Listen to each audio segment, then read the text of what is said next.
Welcome to the Tout Wars SOLDS draft live stream. I am Justin Mason. Joined with me is Tim McLeod, my friend. How you doing? I am just doing great, Justin. We've only got another, 2, 3 months of winter, and then we'll be into spring. Life is good. It Life is is, good. and there's baseball on TV, which is always a good part of the Mhm, spring. And that's how you know spring is actually here. Is that mhm. baseball is on TV, and we have a fantastic event today. This is the first live draft of the season for the Tout Wars season.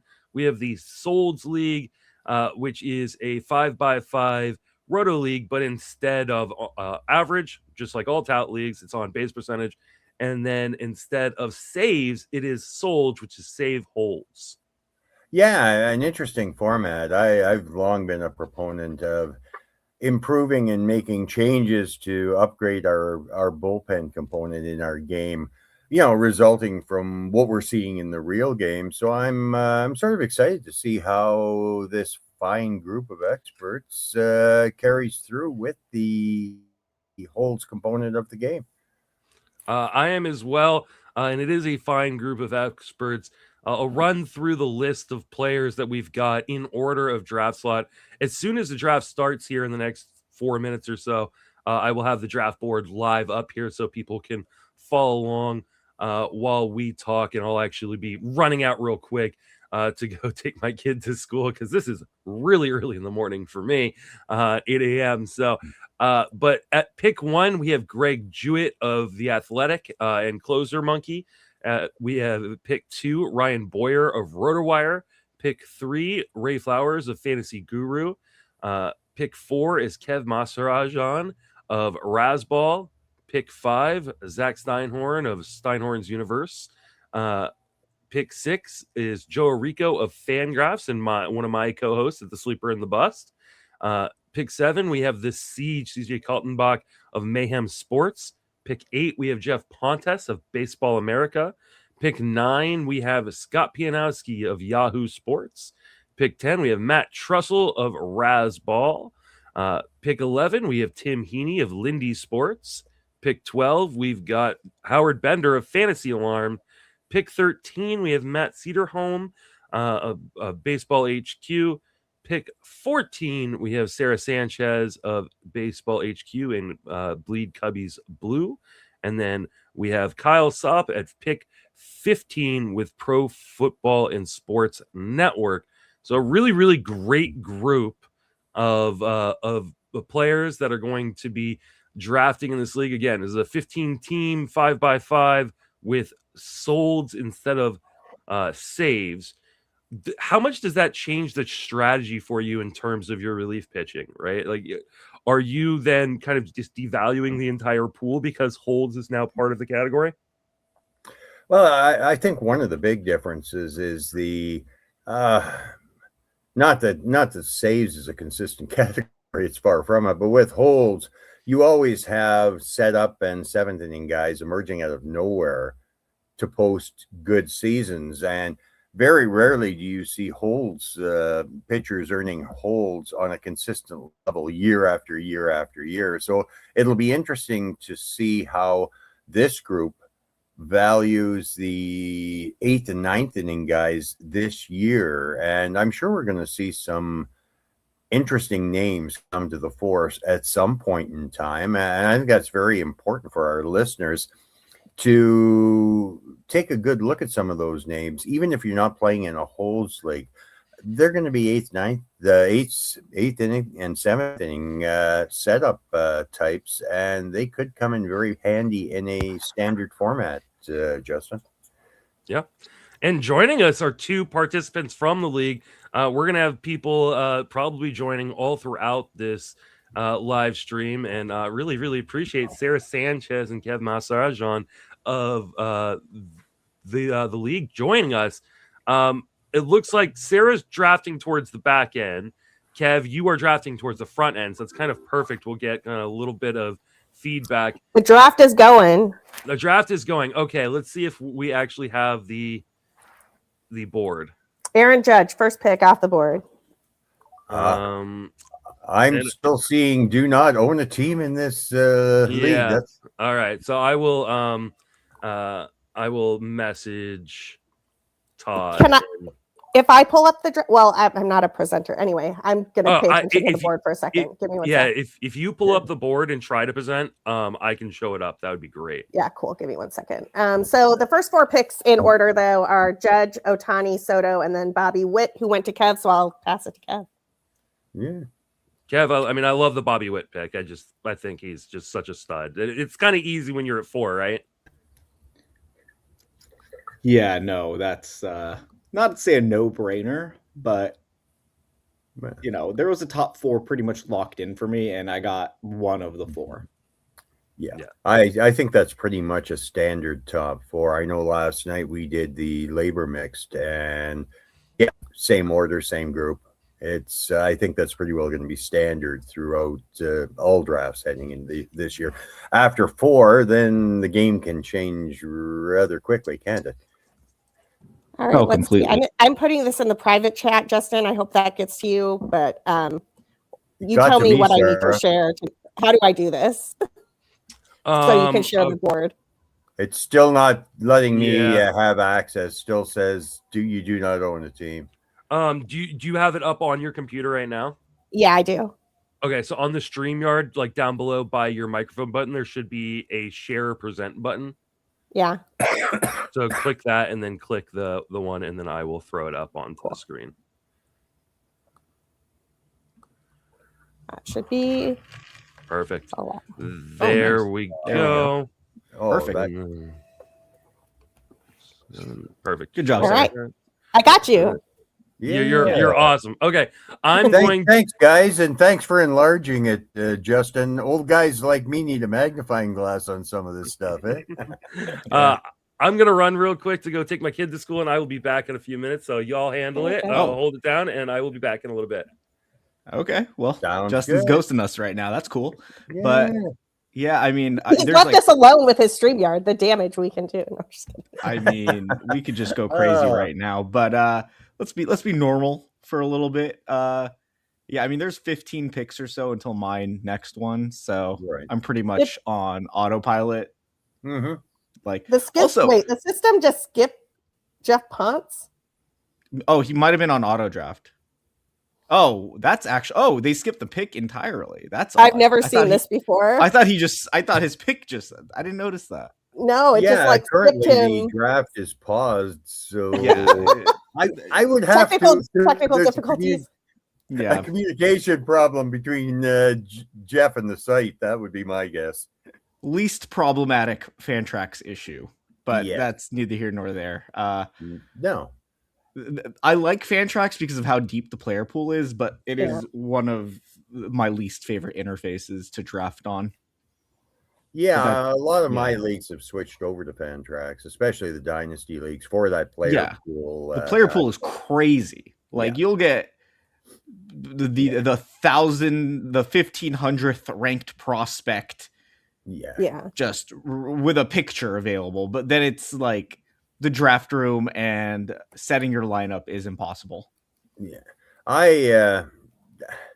I'm okay. I'm okay with dealing with the small nuances as a commissioner, especially if you can have that player pool, especially if you're commissioning deeper formats and multiple formats. Adding players, it sucks. It really does. It's not a fun chore in Dynasty leagues, as I'm sure you've experienced, Kevin. Oh yeah. No, I mean, I'm a commish for like my home fantasy baseball league, and it's a keeper league, so we don't really get too deep into the weeds with prospects, so that's not a problem. Also, like, people are like, oh, transition over to Fantrax with like keeper Dynasty because of how deep the player pool is, but it is tougher when you have a lot of your league history on one website, and it's readily available. It's just, you have 10 years, let's say, of all of the top finishes, past drafts and whatnot. Right. The extra players are nice, but it's like eventually for ESPN, Yahoo, whatever you play on, it's like kind of a basic league. It's like, it'll get there. Those deeper players. It's just, Also the amount of work that you have to endure to get there. Yeah. I've played pretty well everything over the years, and uh, if you're looking at dynasty leagues, I think the two obvious ones are Fantrax and CBS. But yeah. After that, I sort of like some of the nuances that we dealt with on Roto. I've been in the mixed draft now since the first year. I think I'm the last man standing, and I've had fun with on Roto. I really have. Yeah. It's different, but it's same with RT Sports. Again, for labor, they all have their nuances, but I like some of the variety. On Roto, I mean, for the sake of Tout Wars and whatnot, has been fascinating because the first time I ever played on Roto was Tout Wars. Like I didn't even know it existed prior to RT Sports. I've played on before, and that was not too not too different than other formats. But yeah, on Roto was fascinating because of how I mean, it felt a little old school. I'm not gonna lie, but there was the little nuances. Picadillos with like an old school fantasy baseball or fantasy format was kind of cool. Yeah. It felt like I was playing in 2004. Yeah, there's something cool to that. Yeah, I think the first actual online system that I experienced is probably TQ Sports. I'm going back a long ways into the late. That's beyond me. Yeah, late 80s, early 90s. Yeah. This is my 36th year playing, so that's longer than I've been around. Shout out to you. Yeah, I was gonna say late 80s, early 90s. There was no Kev. Yeah, no. When I started, sports, sure, but not Kev. Manual stats when I started. That was fun. USA Today at the beginning of every week, and do them all manual. Okay, so apparently Ponce is here. Yeah, he wants Paul Skeens. Funny. I don't know who's supposed to do that though, because I don't even know who our admin is. I think it's Zola. Todd. I think it's Todd. Oh, is it? Yeah, I'm sure Zola's around. I mean, he might be on the radio right now, so yeah, that's he's on Sirius. You're right. Yeah. Oh yeah, he's in the chat.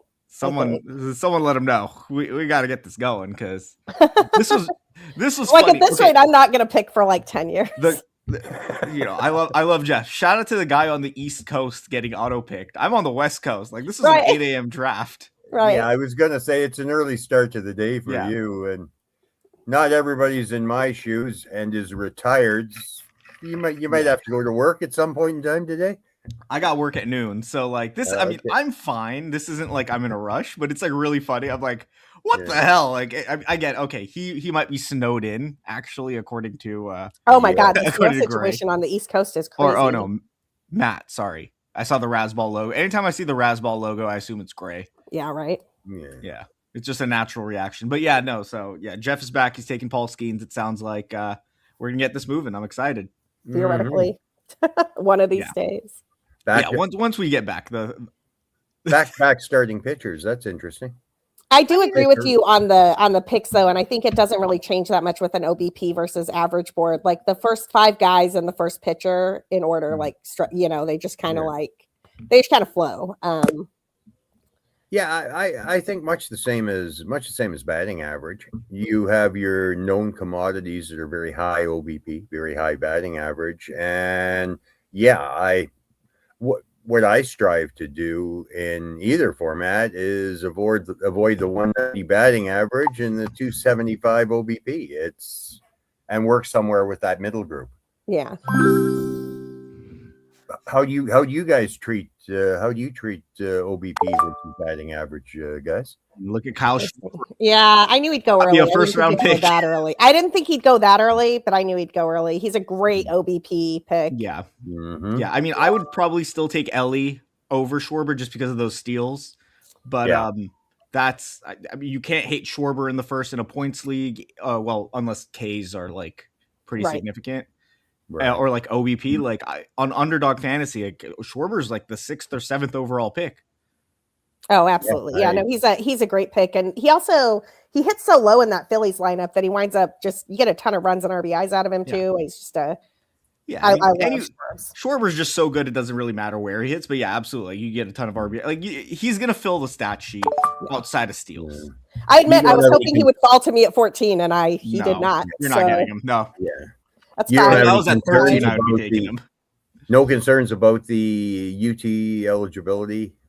I mean, it's not the best. I don't like picking a UT guy early, but if it's going to be an elite UT guy like an Ohtani or Schwarber, I think it's totally fine. And that is to me. Yeah, I think the thing Sarah's on the clock. Let's see what she's going to do here.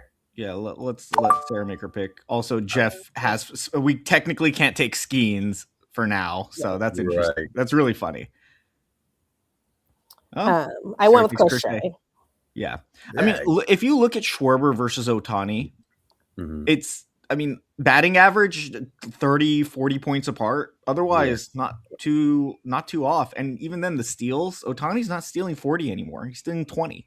Yeah. Well, and this year, with him returning to basically a full-time role in pitching, are his numbers offensively going to be down a little bit because of the extra emphasis he's putting on starting pitching every fifth day? I don't know the answer, but yeah, I'm more concerned with the risk of pitching rather than because he's shown that he's an alien and he could pitch and hit at a high level regardless. Right. But the risk of pitching for any player, especially Ohtani, who's had 2 Tommy John surgeries, it is pretty damning. And I don't have much interest in Ohtani at 1 and maybe not even 2 in some leagues. Like I might just take Bobby Witt over Ohtani in most leagues, but like an OBP format, I probably would still go Ohtani over a Witt. But one of the problems inherent with having Ohtani is the fact that if you're playing in a weekly league, how do you handle Ohtani if you have? He has to be your UT. He's too good of a hitter. And like the pitching, you're not getting 2 starts out of him in a week. Right. So it's like, okay, you got 5 innings, 10 Ks, a 3.60 ERA and a 1 WHIP. That's awesome. But it's like you just missed out on 4 home runs, 15 RBI, 2 steals. And it's just like, that hurts more. Yeah. In daily leagues, it changes things drastically. But weekly, you don't use the pitching stats that Ohtani generates on a regular basis. At least most people I know don't. They want the offense. You'd have to have the worst pitching staff ever. Or like an end of season roto where it's like your hitting stats are so far and away great and your pitching needs to catch up and like you'd put it, but it's like that's like a desperate, like you're not drafting to be in a position like that. So it's like for me, if in most leagues like on NFBC, if I could get Schwarber in round 3, I'd rather take that than fill my UT with Ohtani in round 1. And when I could get like Aaron Judge, like it's Aaron Judge. Yeah, it definitely. Yeah, and if you value the steal component to the game, there's lots of people that will give you stolen bases. Absolutely. Near the top, yeah. What do we got here? After Sarah took Eric Crochet, we've got Corbin Carroll. Kyle isn't concerned about the Hammy situation. Julio Rodriguez. Woo, Nick Kurtz, Mookie Betts, Fernando Tatis Jr. That's probably the highest I've seen Mookie Betts in most of my drafts. Mookie Betts is a 5th rounder. Sorry, Sarah, go on. No, I was going to say it's the highest I've seen Mookie go in mine too. I had to scroll down my spreadsheet a bit, but I get it. He's, if you believe he's coming back from after last year, he is a Hall of Fame caliber player and gets your shortstop out of the way early. Yeah.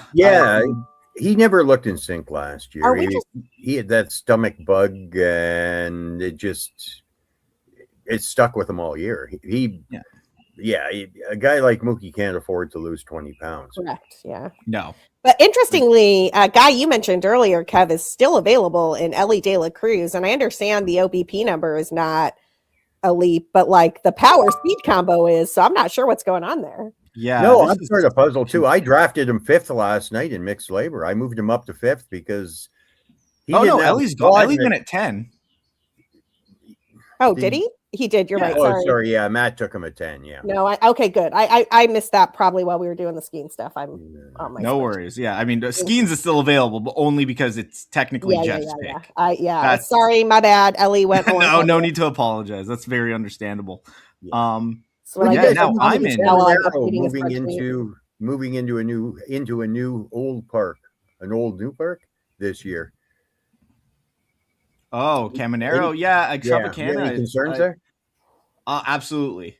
His home road splits are wild, but like They are. he had a weird season wherein his BABIP at home was extremely high for Caminero. Well, it wasn't extreme in general, but like he's not a 330 BABIP guy. And even then his numbers across the board, strikeout numbers, everything was way better at home. Home runs, home and away were split. It was even. So I'm not concerned about his power, but I do think potentially the average could fall with this approach. Mm-hmm. And he's not the fastest guy. It's just a weird profile to play in a bad park like Tropicana, which is very much so a pitcher's park. Yeah, agreed.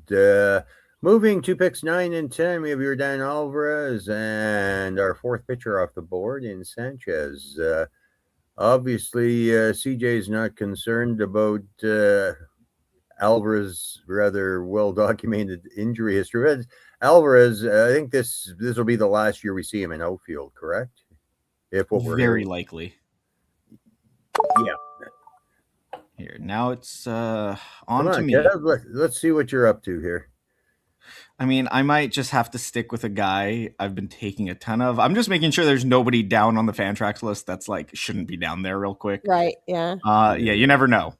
That's why I've got my spreadsheet up, which I obviously wasn't updating fast enough. That's funny.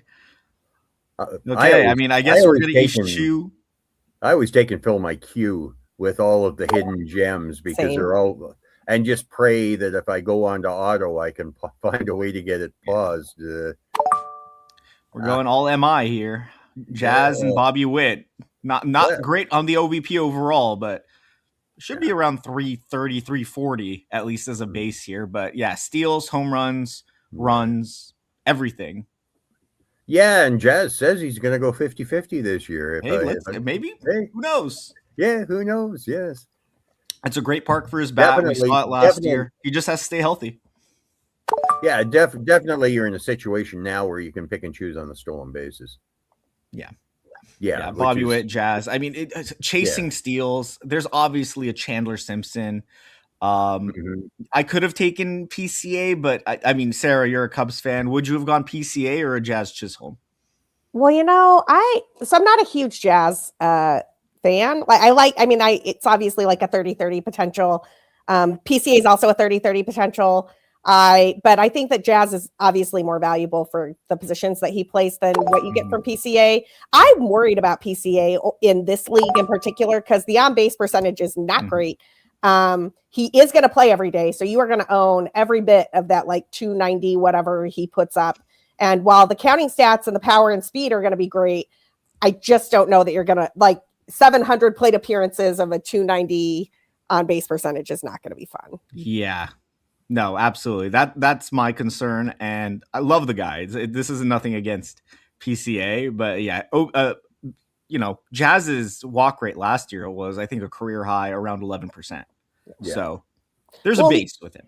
And the other thing with PCA, he's so streaky. Like I had him in a handful of places last year where he fell to me in either an auction or in a draft, and he was great through like July when he was on a 40-40 pace. He was winning me leagues.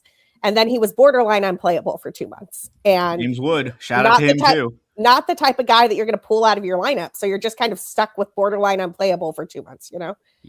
Wood gave me the same issues last year, and I was extremely upset. Yeah, it's hard.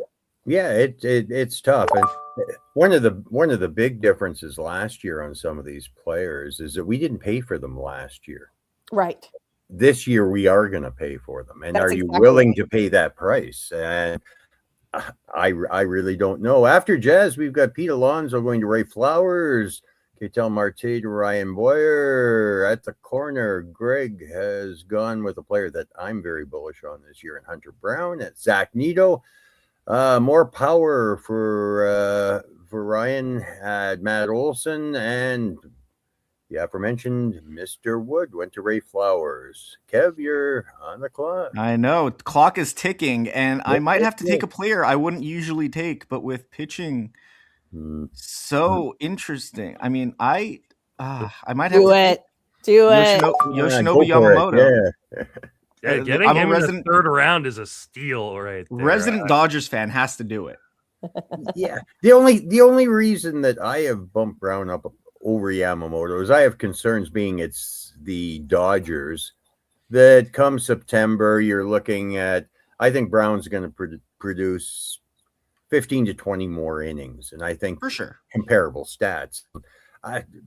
One of the problems with the Dodgers is they could clinch as early as July? And then you're going to see the phantom hamstring injuries. You're going to, so I'm sort of being a little bit cautious. I love many. I love that pick. Pitchers, but I love that pick in this format. Sorry, the Logan Gilbert pick. That's a good pick. I'm still pretty off on Gilbert and Wu because of their arm issues, but they're obviously fantastic. Yep. Gilbert had the flexor strain last year. Wu had like multiple forearm issues in 2024. Yep. I'm if anything, I'm going like I'm not going to give away my picks actually, but like I prefer later Seattle pitching if anything. That's fair. I'm not gonna. Yeah, we'll get there for sure. Hey, Lou in the comments. 1.8 was Paul Skeens. There was just a glitch on the draft board. So I was considering Skeens over Yamamoto there. That was like, let's get crazy, but then it was like, nah, I can't take him. Yes, there's a player that I haven't seen go. Yeah, there's a couple of guys who I'm hoping fall to me. So let's not name them. Yes, Roman Anthony at 3. I was considering Anthony and Wood at my pick. But then... You're going to have to defend that to me because as much as I love Roman Anthony from a Dynasty League perspective, I just cannot get behind him going as early as he is in drafts this year. Like, I feel like everybody's betting on the come, and he's still a really young guy who's got a very low launch angle. I don't think that power is going to translate this early. So I can't understand why he's going in the 4th in most leagues and in the 3rd here. I mean, Fenway helps. Fenway is a hitter's park for the most part. The walk rate, at least for an OBP league, 14% or so last year. Yeah, or 13.2. Excuse me. Great as a rookie. The BABIP was high. He definitely got a little lucky, but obviously hit 290. If he's hitting 260 with his walk rate, hitting at the top of the Red Sox order, that's a bunch of runs. Let's say he's a 20 to 25 home run hitter. I mean, I think it's just a very like solid hitter to get in and like the 3rd round. It's just a base. Him and Wood, I don't see much of a difference in an OBP league. Yeah. I think, I mean, because you get the OBP help for sure from Roman Anthony, I think that obviously helps. But like, let's just double his plate appearances from last year, right? He had 303. Let's say he gets a full season's worth of plate appearances, 600 plate appearances. Yeah, leadoff, you would get 700 is the thing if you're talking about a leadoff hitter. Potentially, right? But even that, like, it's probably like teens home runs, not even double-digit stolen bases. I'm about to do something that's going to seem odd for the format, but I promise it's defensible. Go on. Okay, let's see. What do we got happening? Mason Miller? No, that's pretty No. I think it's a saves holds league, but Mason Miller gets so many strikeouts that he actually, I show him as the best value on the board right now. And I mean, I normally would push weight on relievers in this format because of the hold situation, but not for Mason Miller. Like, Mason Miller is elite no matter what. And I think of him as somewhere between the value of an elite starter and an elite closer, even in this format. Fair. Yeah. I don't have a problem with that at all. I have no problem with the skills. The only problem I have is how many 105-mile-an-hour pitches are in the arm. That's my concern. It's more health related, not skills related. Sure. It is interesting, isn't it, that Francisco Lindor went 312? And now it gets interesting because the next hitter that I show is Corbin Carroll went at the end of the 1st. Despite what I just said about on base percentage, I think at this point I'm taking the 30-30 potential and just going to figure out the OBP later. Yeah, PCA. We were just talking about him. Yep. I mean, at that point, I totally get it, especially as a Cubs person. Listen, I'm not into PCA at price this year. Like, I think 2nd round is too high. I think 3rd round is too high, but I do think right there I like it. Yeah, I mean, I have a hard time with his plate skills. I know. It's such a bad plate approach that I just worry that, like, if you get the 262 on base percentage that he had in the second half. Listen, that man, is and I heard what you were saying when I was driving back, because I was listening on the YouTube. Yeah, like you said, because he's such a good defensive player, you're eating all of that. That's such a huge hole. I know. Did you say the YouTube? The YouTube. The YouTube. The YouTube. I'm on like the MLB on the YouTube. Yeah. Cut the MySpace or the Facebook. The Facebook. Oh, the Facebook. Yeah. Oh, yeah. Bring me the Facebook. That's a my generation thing, isn't it? Yes. Yeah. That's funny. I that's a good bit actually. You should keep going on with that. All right. Does this league have CIMI? Kyle Sopp taking a second first baseman at the 3-4 turn is a bit of unexpected. Even though Harper's a great value at 46. I mean, I took 2 MI to start the draft. I took a 2B and a shortstop. Yeah, these leagues do have CI and MI, so you're going to need to fill those positions. I don't know that I would take another first baseman just because I think the first base pool is so deep. Honestly, I've been passing up on a ton of the early first basemen in drafts and auctions just because I love the pool later on. And Absolutely. So I don't know that I would do what Kyle did, but yeah, considering Harper is a really good value at 46, I don't necessarily have a problem with it, even though it's not something I would necessarily do. Yeah, what I found with first base is, yeah, there is some depth at the top, but you get to a point where, because of the corner infield situation, do you really want to end up with Josh Bell and Rhys Hoskins as your pairing? And speaking personally from what I saw last night, yeah.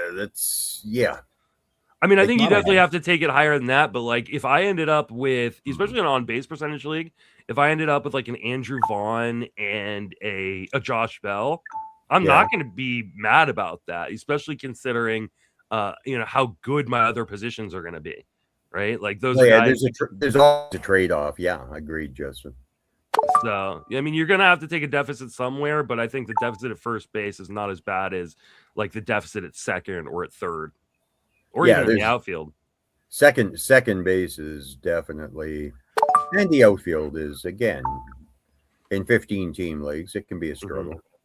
Mm-hmm. It absolutely can be. I did the Barf League draft on Saturday, and there were definitely some moments where by the time we got to the end of the draft, I was like, oh my God, I don't even know what I'm going to do here. But yeah. Catcher off the board here, and William Contreras. So what were you going to say, Sarah? Oh, I was going to say we have a question in the chat about the hamate bone issues with, I'm guessing, talking about Francisco Lindor and Corbin Carroll. Frank, not a doctor for sure. So, don't you take this with a grain of salt. But my read of that injury is that when you remove the hamate bone, that's it. Like, it heals and there's not a lot of lingering effects. So people are pretty confident in the injury timeline there. I do think it's interesting that Carroll went so much earlier than Lindor. I actually thought Lindor was falling a bit too much, and I was hoping he'd fall to me, but he did not. Yeah. I think that's a wide gap. That's a wide gap between two players that are fairly close under normal circumstances. Yeah, so that's a great value there, right? I think you should be splitting the difference on the two, right? I think Carroll probably went a little bit too high, still going in the first round. And then I think Lindor definitely went too low. I took Lindor in the middle of the second round at Barf, and was fine with that. There are studies that show like that the hamate bone doesn't affect power very much from guys coming back. But what the players say, and there was a great video that AJ Przinsky did talking about, when he broke his hamate bone and had the surgery, like he just had a hard time regaining the strength because you have to keep the entire hand immobilized after the surgery for about 3 weeks. And he just felt like it took a little while to get his wrists and his hands back to full strength. So I wouldn't be surprised if there is a loss of power early on that's regained as the season goes on. But because the immobilization time is happening during spring training, and we don't care about spring training stats, I don't worry too much about the power dip because they're going to have plenty of time to get that back in season. Yeah, 4 to 6 weeks is what I'm hearing. Mm-hmm. So again, if you temper your expectations for April, you still got 5 months. Yeah, and these That's are a long still time. elite players, right? Yeah. Like for instance, I think a really good example, and obviously a different injury, was Gunnar Henderson last year. Was a guy who we knew was going to miss the first few weeks of the season. He was still going at the back end of the first. So like I don't necessarily have a problem with people taking those guys in the back end of the first, early second. About mid-second is where I really start to consider it, but I don't have a problem with people taking a shot there. Speaking of injuries, isn't it about time that Major League Baseball got into, the 19th century? When they start reporting Ellie De La Cruz injuries in November and on and on and on, those are things that would sort of be nice to know. Like, hey, it was fine we all assumed there was something wrong with Ellie last year. But again, it would be nice if Major League Baseball actually reported these injuries when they occur, not 4 months later. True. I mean, teams are always going to do what they can to hide injuries. Like, I mean, it's what they're going to do because they think it gives them a competitive advantage over their competition. But I agree. I mean, I wish we see it in football too, right? Like where sure. we have injury designations for everybody, and then everybody plays. So I wish we would, but it's just never going to actually happen. They're always going to play the game. There's a pitcher that intrigues me this year in Dylan Cease. If you go even odd years, it's a good year, but apparently with all of those splitter sinker pitchers in Toronto, I'm looking for an uptick in Dylan Cease this year. What about you guys? Any thoughts on that? I mean, I just took him, so I'm betting on the upgrade in defense. Toronto's defense last year was one of the best in the MLB, arguably the best, and San Diego's was bottom 10. Right. So, I mean, peripherals looked really good overall. He just got really unlucky. Innings are there. Strikeouts are there. With pitchers, that's kind of all I look for the most part. It's like, are you good? And then the rest kind of figures itself out because year over year, pitching can be very volatile. Yeah. It could just team dependent, luck dependent. Home runs can get funky in a year. Cease is a good pitcher. He's just had weird luck. Yeah, 5 consecutive 200K seasons is. I don't think there's anybody else that'll match him right now. I don't think there's anybody else who's going to match Kev's volume in terms of pitching right now. I was just going to say, Kev's crushing those starters. Yeah, in his first 5 picks, Kev is gone. The 3 starters from rounds 3 to 5, getting Yamamoto, Chris Sale, Dylan Cease. Is this just the way the board is falling to you, or was it the plan coming in? No, absolutely the way the board's falling. I probably would have taken James Wood over Yamamoto. That's Sale Reagans was my decision. Cease, that honestly, I wasn't planning on taking Cease, but he just made sense with. I mean, I love Joe Ryan, but the back flaring up scares me right now. Well, the other thing with Joe Ryan, have you looked at his second half numbers over his entire career? No, I haven't. His second half in every year he's been in baseball has been horrible. Wow, I didn't know that. Yeah, very, very much so. And you know what? Last year there were only 23 starters that had 180 plus Ks. I think you've got 3 of them there, Kev. So I don't. Did Sale make that? Sale didn't, but he was close. I think he was 167. But the other 2 were definitely in that group of 23 that had 180 plus Ks. And strikeouts aren't there like historically per se we've seen them. And I think it's fairly important to get, hey, at least 2 from that group with the elevated Ks, because there's a whole lot in the 140 to 160 range. And it gets tough if you don't have a big strikeout arm. At least that's my thoughts. And to your point there, Tim, just looking at the career splits for Joe Ryan, first half, Joe Ryan for his career has a 3.26 ERA and a 4.71 second half ERA in the second half. Yeah, I think he actually broke the 6 ERA mark in his first year or something. It was yeah, he really struggles in the second half. He's a guy that should be a trade deadline target for all of his owners. Yeah, absolutely. Try to unload him before he goes bad. We got Sarah Sanchez coming up on deck, so I'll be Yes. interested to see where she goes. Last few picks have been Cody Bellinger, Jose Altuve, now O'Neal Cruz, a guy that I'm just not in on this year, especially in the on base percentage format. But I guess I can understand it a little bit coming from Matt Searholm's team because he needed some speed. But I mean, he could have taken CJ Abrams, who's not a great on base percentage guy either, but I think a little bit safer role, a little bit safer profile overall. That's who Sarah just took.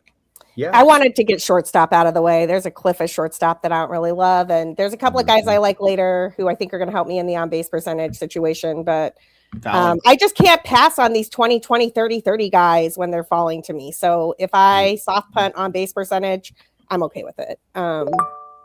You've got a really excellent base in the stolen base category, Sarah. So that allows you some flexibility moving forward into the draft as far as, you're not forced to look at speed. You can pick and choose it a little bit more with the base that you've built. Well done. And speaking of, it's back to me. And give me 1 second here. My computer's being weird. On the turn right there, Kyle takes Joe Ryan and George Kirby. He had kind of foregone the starting pitching market early and now is hammering it a little bit. And we got a Hunter Goodman pick. I love Hunter Goodman. That's a great pick. Thank you. I know Dave yelled at me for my Hunter Goodman pick. I like Hunter Goodman a lot. I also like Drake Baldwin, to be clear. But... It's a ceiling versus floor thing. I mean, if you want the ceiling, you got to go with a guy like Goodman or a guy like Agustin Ramirez. But if you want the floor, Will Smith and Drake Baldwin are fine. I mean, I show Goodman as a much more valuable bat than Baldwin in this format. Like, that's not to say he will be for sure, but that's what I show. So, yeah, I think Drake as a hitter is probably safer, but Goodman's home run upside, especially with and I need Coors, obviously, is much higher. I think that's right. Yeah, that big power bat will definitely help you out, Sarah, moving forward. There's another big power bat in Suarez going. Suarez, I like that. Yeah, that Suarez pick is pretty nice right there. It does feel like homers are getting pushed up a bit. I mean, it should be. I'm not going to be excited for home runs. I mean, it's the easiest thing. It's you get a run, an RBI, at least one, and a home run. It's like home runs. Everybody should be targeting home runs, if anything. It's one of the hardest things to get later on in the draft that doesn't come with a huge deficit in other places. Yeah, right? Absolutely. So, it's like as much as we think, you can, build home runs in the aggregate, but it's like, okay, you got 20 from a bunch of guys. That's not as impactful as getting one guy who gets 35 and saving that lineup spot. Yeah, an interesting pick at 6'6", Kyle Bradish. He's got to be one of the sexier pitching picks this year. He's absolutely, he's definitely going. Hey, he could return that value, but for me, he's one that I'm sort of staying away from. I've seen him pushed up into the 5th round in some drafts. That's starting to get a little dicey for me. What about you guys? What are your thoughts? I'm a big fan of Bradish. He was fantastic last year. He's a great, he was great when he was healthy initially. But yeah, if he stays healthy, they're going to manage him. But like, if you get 150 innings out of him, he's going to bring you the strikeouts and quality ERA and WHIP. So I don't have a problem with the Bradish pick per se at that spot. Because in like NFBC, I think he goes even higher than that, like in the 4th and 5th rounds. My issue would be more with the roster construction that Matt put together with that, right? If I'm taking Bradish there, I want my other top tier starting pitcher to be a guy that is going to get some volume. We just have no idea what Kyle Bradish is going to do in terms of volume this year. He only threw 32 innings last year, 39 innings in 2024 prior to the injury. So it's been a complete 2 seasons removed from him throwing more than 120 innings at the major league level, or really 40 innings at the major league level. And I just don't know that you can count on him for the type of volume you need when you're taking him that high. And when his other starting pitcher is Shohei Ohtani, the pitcher, because Tout Wars does the split thing. I just don't know if that's enough volume at the top. Yeah, because what are you looking at? 125 innings from Shohei? Maybe. And, I think it really depends on where they're at in the playoff race, right? Like, how many times are they going to skip him? How often are you really going to get to use Shohei as a guy? Like, you're never going to get 2 starts because of 6-man rotation. They protect him. So I understand the upside play on both those guys, but I really hope that, like, in his next pitcher pick is someone who is a volume like stud. Yeah, and then right after Kyle Bradish came Yuri Perez, right? Yeah, another interesting pick. I love Yuri this year. I mean, if Yuri was on any other, not any other team, but a different team, a good team, I would be saying he's like a top 10 starter this year. I just love the skills from the kid. He should be completely now, another year removed from the Tommy John surgery. I think Yuri is just like a fantastic pick. Yeah, I can't hate it. But yeah, Bradish and Yuri I view in a similar tier. Yeah, overall. you need that volume to go along with it. Let's see I don't know who else Joe picked. Sanchez, I believe. Oh yeah, see that's great. So you get the volume from Sanchez and the upside from Yuri. Right. Like I think that's a perfect pairing right there. Yeah. I like the Michael Busch pick a lot. That's 30 home runs and a 340 on base percentage. Just a really good pick in this particular. You got to shout out the Cub, obviously. I mean, I think Michael Busch is actually really underrated. Like you're getting are you going to get 30 home runs and a 350 on base percentage from Naylor? I don't know. Like I think that Busch goes 2 rounds later and he's a good value. Yeah, Naylor, can he repeat 30 steals? That's the thing. Yeah. And Naylor was so bad after he got to Seattle. Like I don't know that he's not that good. I don't know. I don't like Naylor, and it's like he might steal. He's not fast. It's like a weird. He's not to say fat, but like he's a chunkier, but bulkier guy. You can say fat. It's okay. Okay. I think you can say that. I just don't see 30 steals. I can see 15 again, and that was even like 2 years ago. That was like his career high up to that point. Yeah, he's just a little short for his weight, right? Yeah, exactly. Something like that. Yeah. I know that. I know that feeling. Yeah. But I mean, you look what Naylor did in Seattle. Actually, it was much better than I thought. He stole 19 bases with 9 home runs and 299. He's actually great once he got to Seattle. That's my bad. I completely that's funny. Completely whiffed on that. But I just don't know if he's going to be able to keep up those stolen bases, and that is a really tough hitting environment. I will say, and I'll distract Kev while he's picking. Valid. I love the George Springer pick. And once Kev does make his pick here, I'll let him talk about that pick and the one that he's currently about to make. But I feel like George Springer gets zero respect for what he did last year. I agree with that. And like I know he's an older guy. He's 36 years old, but he was fantastic. And for a guy who's been, kind of injury prone, kind of off and on during his career, he's put together 4 straight seasons of 583 plate appearances or more. He was 32-18. The underlying skills are great. You get that 12% walk rate. He's been 10% pretty much every year of his career in the walk rate. So in on-base percentage league, he's great. I love that George Springer pick by Kev. Yeah, I'm obviously I love Springer dingers. He's the guy. I can take the hit and steals if he decides not to steal as much this year at 36 years old. I think you still get 15, something like that. I mean, I'm just saying, like, even if like he eschews stealing altogether, my focus is that walk rate and that OBP. He had a 400 OBP last year. Yeah, and his expected stats reflected it. This was a wild resurgence for a player who is in his mid-30s, and you don't really expect him to come back to 4 like this. He was as good as he's ever been. He was in MVP form last year. Yeah, absolutely, definitely. But it's like, okay, not to speculate, but these are the types of guys that are if they're going to get caught for PEDs, these are the types of guys that usually like I would stay away from. But in a format like this, and at this pick, I'm willing to take the risk. I'm like, that's like minimal, but I'm like, how the hell did he become 2017 George Springer again? I mean, he worked hard. He really did. You look at the underlying skills and they're great. Like, I mean, he's just about league average zone contact, way below league average O swing. Swing strike rate was under 11%, which is fantastic. The max exit velocity was great. The barrel percentage was the highest of his career. Hard hit percentage, highest of his career. Do I think he will repeat the 309 average? Probably not. He definitely got lucky on balls in play.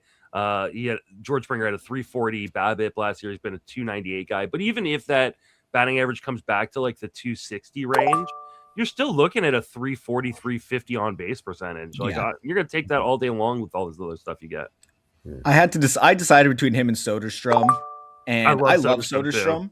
Yeah. But Springer Soderstrom has some platoon risk. He was good against lefties last year. And I mean, at least with Springer, he's probably hitting leadoff again. So on a fantastic lineup, right? Yeah. I mean, hey, Oakland, shout out to Sacramento's Park, because that is a fix all. Sacramento's Park is the real MVP. It is literally, and they're still there for another year after this. It's all for everybody except Gage Jump or whatever. Pitching. Oh, dear Lord. Oh, okay. And so those are two pitchers I wanted back to back. Give me 1 second here. That's okay. I want to talk about this last one because, again, I love the pick in a vacuum, right? Jacob Mizorowski is one of these guys that he keeps going after Chase Burns, and I don't really get it, especially because Burns had elbow issues last year and throws so violently. Whereas Mizorowski, like, he was healthy. Yes, he showed like the ups and downs of being such a tall guy who's going to struggle with his levers at times. But like the upside is amazing. My problem again is this was the team Matt Cederholm who needed the volume. Sorry, I'll be right back. Yeah, no problem. Matt Cederholm needed that volume. So taking Jacob Mizorowski there when like the next pick is Sarah Sanchez's Luis Castillo, like Luis Castillo should have gone to Cederholm right there. He's going to give you the volume. Yeah. Yeah, that's why I took Castillo, even though I have my doubts about Castillo, just like anybody else. Well, again, there's definitely a home road split thing happening there, which it's common, isn't it, for Seattle starters? But if you look at the workload, it's consistent and solid, and for a mid to high 3 ERA. Yeah, I like Luis Castillo. I don't think he's getting as much respect as he should be. Yeah, no, one of the things, like when we were at First Pitch Arizona pitcher list, Nick Pollock did a whole presentation on like the his top 50, top 100 starters thing, and he didn't have Luis Castillo in that, and I understand why. Because he's looking at upside and looking at guys he thinks can pop. Right. But Luis Castillo has been a top 50 starter virtually every year of his career. And like, I think it's just such a safe floor. And in a 15-team league especially, I want guys with these safe floors. Yeah, same with Kevin Gausman in Toronto. Yeah, exactly. I wanted Gausman, actually. I wanted Gausman there, not... That was your pick there, right? But, yeah, Chapman's mine. I love the Chapman pick. Another guy who's got power in that walk rate. I need a third baseman. I shouldn't want to think about it anymore. I was really hoping I'd get Bregman, but he didn't come all the way back, and I'm not thinking about third base. I'll be back in a couple, guys. Apparently, I'm on the clock in the draft and hold. I guess I should do my duty. Go do your duty, and we will continue to hold down here. We are currently 8 rounds into the Solds League, which is. So far, just a really, really interesting draft. Sarah's drafting from that 14 spot. Kev has been here and may come back at some point. He's drafting from the 4 spot. But it's a really, really good group of participants here. Get another closer off the board. Now, closers are going to be pushed down from what you might be used to. So you see Andres Munoz, who's typically a 3rd, 4th round pick in the NFBC world, and sometimes like a fifth, sixth pick, fifth, sixth round pick in other formats go here in the eighth, and that's just because having the holds as part of the category really lessens that value. It does. Although I think Munoz, so the closers who have gone so far are super interesting to me because if I'm correct, it is Miller, who I took, Munoz, and I think somebody took Yohan Duran. And those are the three guys that I show as having the skills to like really justify that elevated price just because of the pitchers they are. So like that makes a ton of sense to me. I feel like these people have a similar process to what I've been doing. Yeah, I think so as well. Oh, and then we get Trey Savage, who's just a really interesting guy in polarizing. I thought his ADP was going to be higher. I thought it was going to be in that Nolan McLean kind of area after what he did in the postseason. But the industry and kind of the general public as a whole has not overvalued him, which kind of leaves him in a really interesting spot because if he is the guy we saw in the postseason, he could be a stud. Yeah. Love the Ivan Herrera pick. I think he is an excellent hitter. And I also think he's going to have catcher eligibility shortly into the season.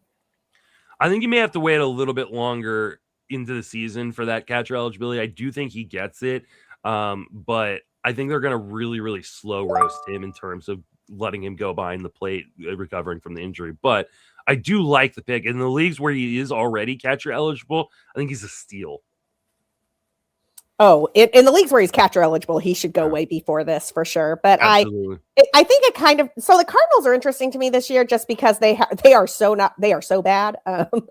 They're going to let their young talent play. You know what I mean? As they should. Yeah, as they should. And so Ivan Herrera is a guy who I just think is going to they want him to be that like good hitting catcher of the future for them.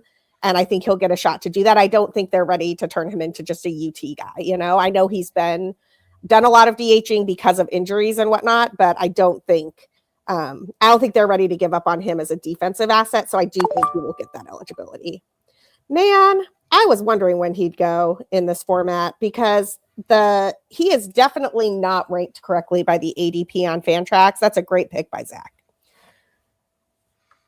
Yeah, I like that pick a lot. Wilson's a 360, 370 lifetime on base percentage guy. Like he's super. I mean, here he's going a lot higher than where he does in NFBC because of the on base percentage.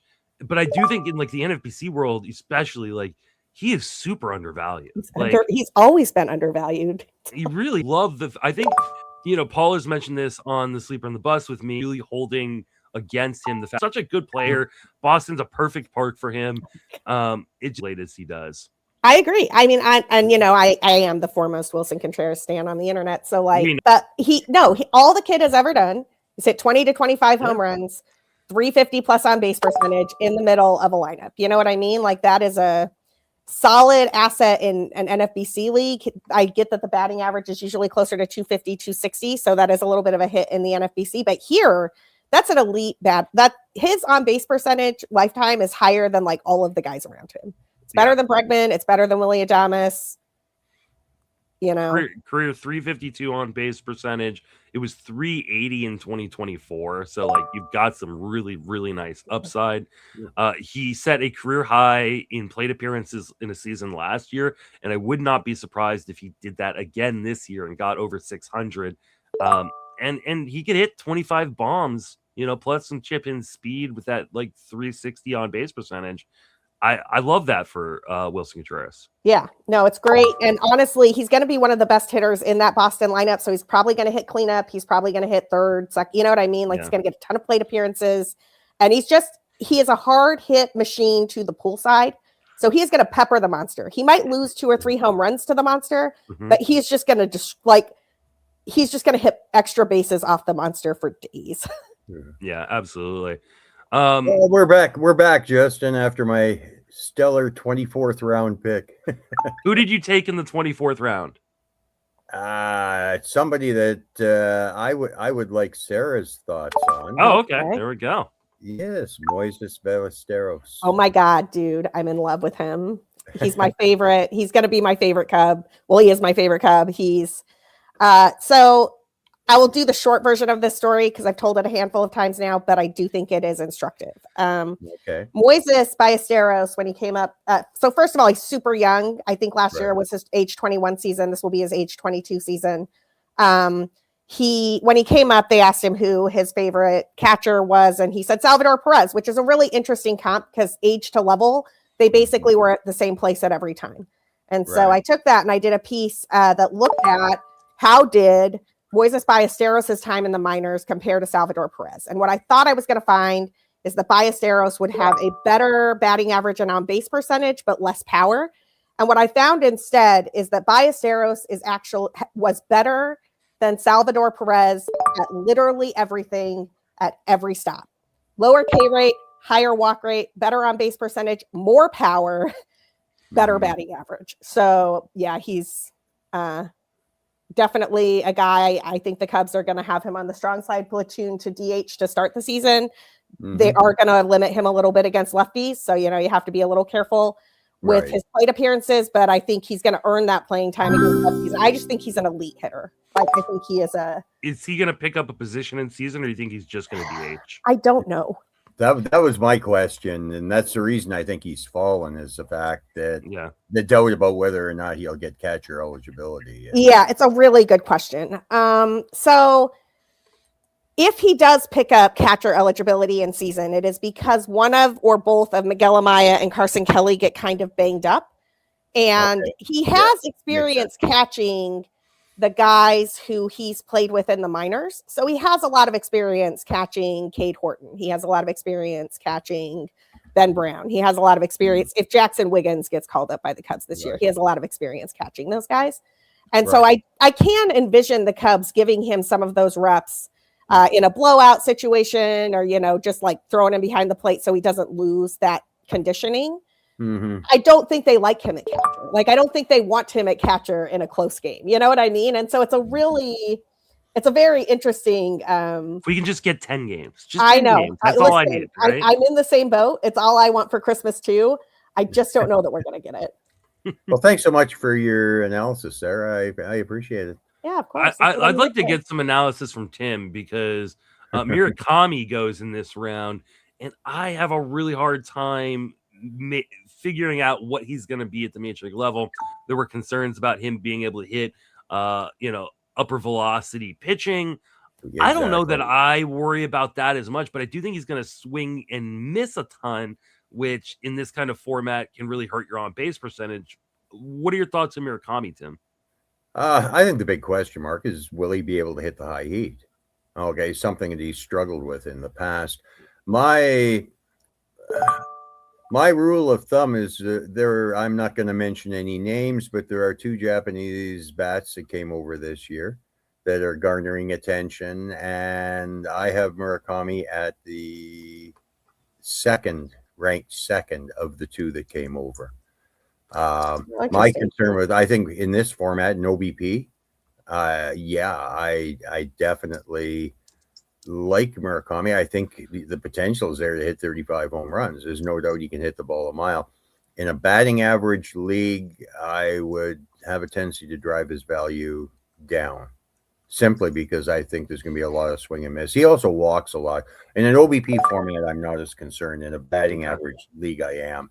But there's such a wide range of outcomes, and that has driven my thought process with the Japanese bats coming over. That wide range of outcomes for America. I think I have one share, Justin. That's it. There you go. I like now what Matt has done here, taking Shoto Yamanaga. Finally getting a volume guy. Also took Nate Eovaldi, who isn't a volume guy, but I like that he's finally adding some volume to that rotation. Sarah, as a Cubs fan, are you back in on Imanaga after a down year, or are you a little afraid? Give me 1 second to make this pick. Oh yeah, absolutely. And then I'll tell you. I think Shota's in a contract year, and I think Shota's a pro. So I think that he will do better than what people think. I think what was happening with him at the end of the season last year was some tipping that was the result of some changes the Cubs were trying to make with how he was approaching his pitches. And it really made him unusable for like about a month, including in the playoffs, which is why people are so down on him. I think that he's an excellent control pitcher, so you don't have to worry about a lot of walks with him, which is a great thing, and he's a good volume guy. So I truly expect Shota to come out and earn his next contract, which I think will be, which is what I think we're going to see this season if he has the ability to do it. I also think that, his first season with the Cubs was an outlier in that Wrigley played super small. The wind was just howling in for most of the season when the Cubs happened to be at home. Last season, the park was much more friendly to homers, and that hurt him. I think the real Shota lives somewhere in between those two things. I don't think that he's as bad as what we saw last year. I agree, Sarah, and I love your last pick. Big time. Oh, thank you. I do too. I love it in this format for the innings, and I think Sandy's going to I think what we saw from Sandy towards the end of the year was him coming back to form, so I'm hoping I get that plus all those innings from Sandy Alcantara. I got the same bet. His last 8 starts, he looked like the Sandy of old, and I really think where he's going now that he has first year after Tommy John, I think we're going to see a much better pitcher this year. I really do. And only time will tell, but I like the pick a lot. I've been moving him up the boards in my leagues. Yeah, I've never been a real big Sandy guy just because he lives on the margins so much and the stuff isn't overwhelming. But I think people are sleeping on him this year. 10th round is way too late for a guy who looked so good at the back end of that season last year. Yeah, I love the pick. I also love the Torkelson pick. I'm a big Torkelson guy. I don't know why he goes as late as he does. Dude hit 30 home runs. I know 2024 was a disaster, but I think that was more about the Tigers giving up on a guy who was getting unlucky and sending him down to the minors. Like, I think Torque is what we saw last year, which is a 30-homer bat. Well, and I think the Tigers decided that they wanted Torkelson to be someone that he isn't and wasn't. Much the same as you look at Anaheim with Joe Adell. And I think once the teams accept these players for what they are, what they can contribute, sometimes you end up with a pretty good player. That might not be the player you wanted, but it's still a fine player. And if they leave Torkelson and Joe Adell, if they leave these players alone, I think they can contribute in a very useful fashion for both the real game and ours. I think that's right. And I honestly, Torkelson saved me in tout last year because I had a little bit of a malfunction during the mixed 15 draft. I was not in this league last year. I was in a different one. And honestly, somehow left the draft with like my first base being Spencer Steer, who was hurt. And I was like, what am I doing? Like, how did I do this to myself? So I was literally just like scouring the waiver wire for who has some play that can get this first fab period, and wound up picking up Torkelson. I did not expect him to be as hot as he was going to be, but he was the best bet on the waiver wire who was going to play. And I think what we saw from him last year is real. So I'm just going to pray it continues this year. Yeah.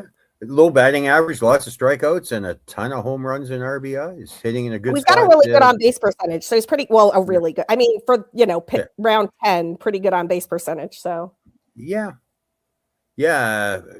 How the mighty have fallen. And Kev's a proud owner of Mike Trout.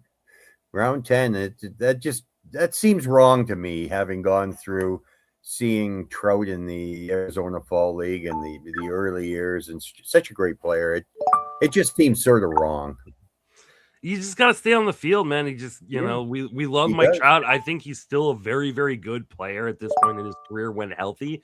The problem is when healthy is just, it rarely happens these days. Yeah. I do love this Drew Asmussen pick. Oh, and then I really love the Brenton Doyle pick right here on the turn from Greg Jewett. Doyle had a family tragedy that happened for him at the beginning of the season, and then had a couple of injuries. I just think that we wash away 2024, especially because the underlying skills were good still, and Brenton Doyle has a big bounce back year in 2026. I'm a big fan of that pick. Yeah, I don't see any reason why he can't be a 20-30 type player again. Yeah, absolutely. Especially in Colorado. Like, it's just, he's such a good defender. He's going to play. Like, I just love Brenton Doyle this year. So shout out to Greg for that fantastic pick. I actually really like what Greg's doing. here in this draft. The Joe Adell pick, I know he's not as good on the on-base percentage side of things, but I totally buy the changes he's made over the last few years in Adell. Well, yeah, he might not be who they wanted, but there's nothing wrong with what they're getting. Yeah, absolutely. I need him to be a little bit better defensively, but I don't think that'll cost him any time. So, No. Trevor Rogers is an interesting pick by Kev. I think a lot of people are expecting regression. That's totally fair because he was just so insanely good last season. But regression to what? I think the ADP is penalizing him a little bit too harshly, and he's kind of a value at this point. So I like that Trevor Rogers pick by Kev. As do I. We're into round 11 now. That's Jurix and Profar was definitely a guy I was looking at for my next pick. So shout out to Zach for that one. Yeah, Zach is a really smart drafter. It's always a struggle anytime I'm in a league with him. Profar, another one of those big walk rate guys. So maybe the batting average is 240, but the on base percentage is going to be 350 because he's such a high such a high walk player. Only played 80 games last year, but still had 14 homers, 9 bases.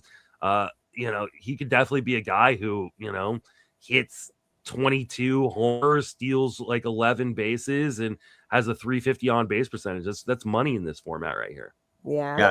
I echo your thoughts on Zach. I drafted with him last night. He's always a handful. He knows his game. He knows his game. He's very quiet and unassuming, right? Like you talk to him in person, and you're like, oh man, this guy's kind of quiet. But he's a stone cold killer at the draft table. Hey, Tim, I think the guy you were talking about who you didn't want to name earlier just went off the board. As a matter of fact, he did. Yes, I've got him. I've got Okamoto ranked for this year higher than Murakami. Tell us more. I do too, and I want to hear you talk about him. Well, you don't get to be the captain of the Yomiuri Giants on goodwill. Okay, that is the equivalent. He is the equivalent to Derek Jeter on the Yankees. Okay. He is consistently hit, even in a dead ball era. He's consistently hit for power. He's got a swing that is guaranteed to hit for power. He had one yesterday, 413.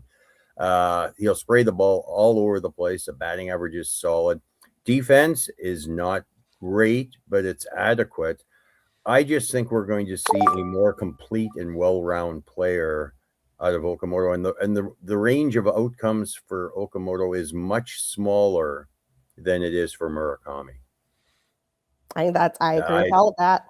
I think he's going to be a far better player. I've been drafting him in rounds 9 and 10, and I'm very high. I think he's got top 10 third base potential. That's where I'm sitting with Okamoto. Wow, undervalued right now.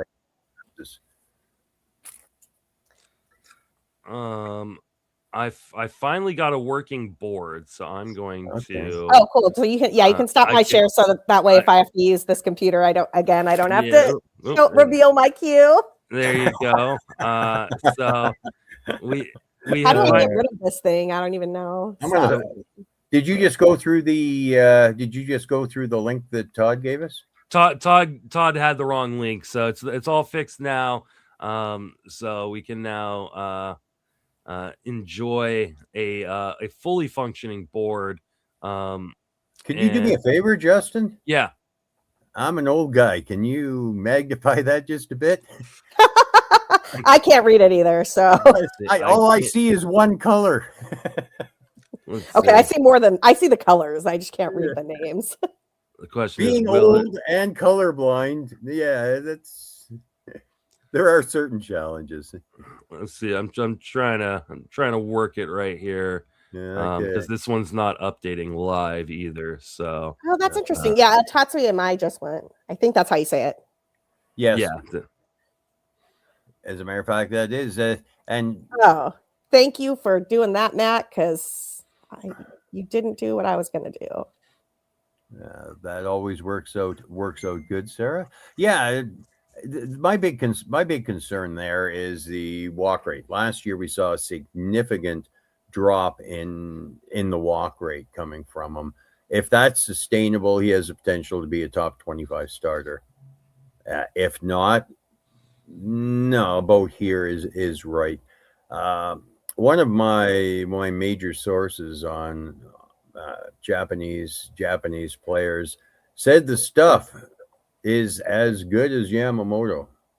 There's no doubting the stuff. It is all about whether or not he can keep it in the strike zone and throw strikes. So after in my Raffaella went, then I took Nate Horton, Marcus Semien went, Dylan Cruz went, and I took Gleyber Torres. We're going to have a lot of pitching staffs that look very, very similar, Sarah. I'm big on Kate Horton. I think we see the strikeouts increase rather dramatically this year, and I like those last two pitching picks big time. Well Thank done. you so much. I mean, I like a couple things about Horton. I mean, I don't think he's quite the strikeout monster that like a Jacob Mizorowski is or something like that, but he's going to be more of a volume play. I don't think they're going to watch his innings quite as much as they did this year. They were really careful with his innings this year, and I don't think he's going to have that restriction next year. But I was just so impressed. He had such good control for a young pitcher, and he was, if you look at a second half fantasy player rater values, he was the most valuable pitcher in the second half in standard roto categories. That's impressive to me. Like I want to see how that plays out for this season, you know? Yeah. As do I. I think I've got 3 or 4 shares already. So we're on the same page there, Sarah. We definitely are. All right. I'm gonna try something else with the board here. I mean, we can go back to mine if you want, but mine. No, Todd gave me his login information, so I'm just gonna just do that and log in under his account, so that way I can show it live, but you don't have to risk showing off your queue, because anybody who does these live stream drafts like I do knows the peril of them. And that is that you're going to have your league mates watching your live stream, right? I did it with Barf the other day. I've done it with, main event leagues and really, really important leagues to me. And there will always be guys who are checking out my team. It's nice to see things never change. So I wasn't in this league last year because I had a draft conflict, but Trussell and I always have the exact same idea. So Alec Burleson there, I think, is a great pick. One of the kids that St. Louis is going to let play, really good on base skills and really nice contact skills. And I like that Burleson pick. All right. So. Yeah, the other thing too, Justin, it comes with the turf, is that we do podcasts. Exactly. Our thoughts are fairly common to the listening population, and as a result, we do have a tendency to get sniped in a lot of our leagues simply because our thoughts are fairly well known, and it just goes with the turf, right?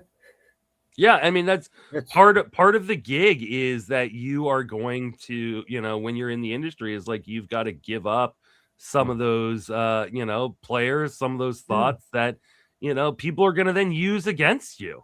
That's the game. It is the game.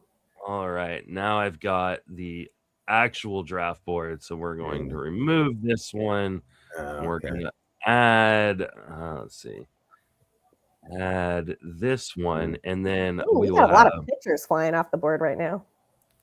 It's that time of the draft. It is Yellow Brick Road o'clock. Oh.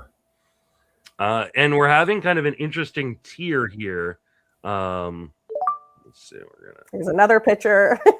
Yeah. So we've had, in the last 7 picks, we've had 6 pitchers go, starting Andrew Abbott, then Tyler Glasnow, Jack Flaherty, Zach Gallen, Blake Snell, and Bryce Miller. A lot of those guys are kind of older vets with red flags in Glasnow, Flaherty, Gallen, and Snell. And then you get the red flags in Bryce Miller from the injury last year, and the skills red flag in pitching in Great American Ballpark for Andrew Abbott.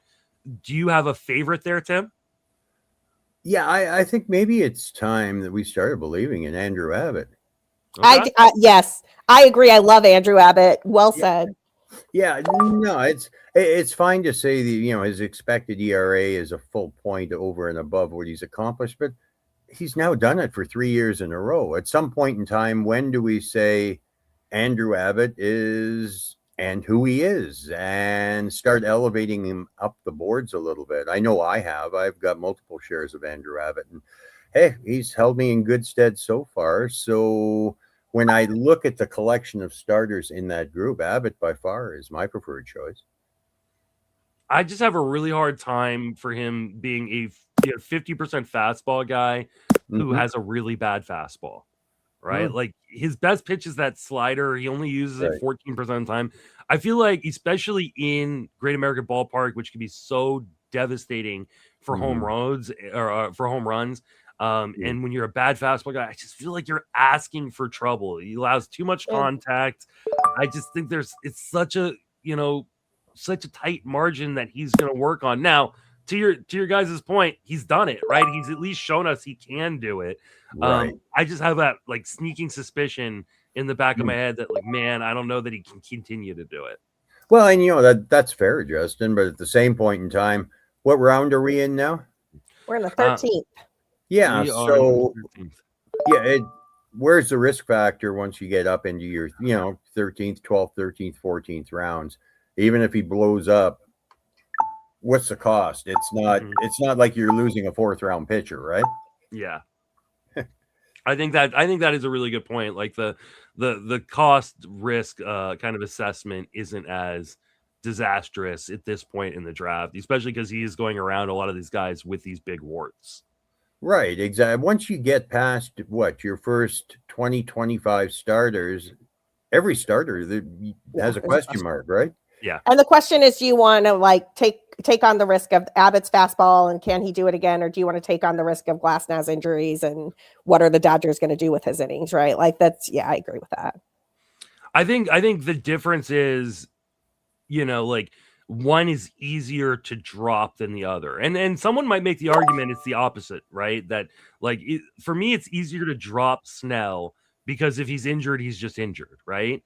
Whereas like you're always going to be kind of waiting whether or not you believe that Abbott will turn around. You can eat a lot of damage if he isn't going to before you make that decision. I think some people might argue, hey, like I'm going to hold on to Glasnow because the upside's so high.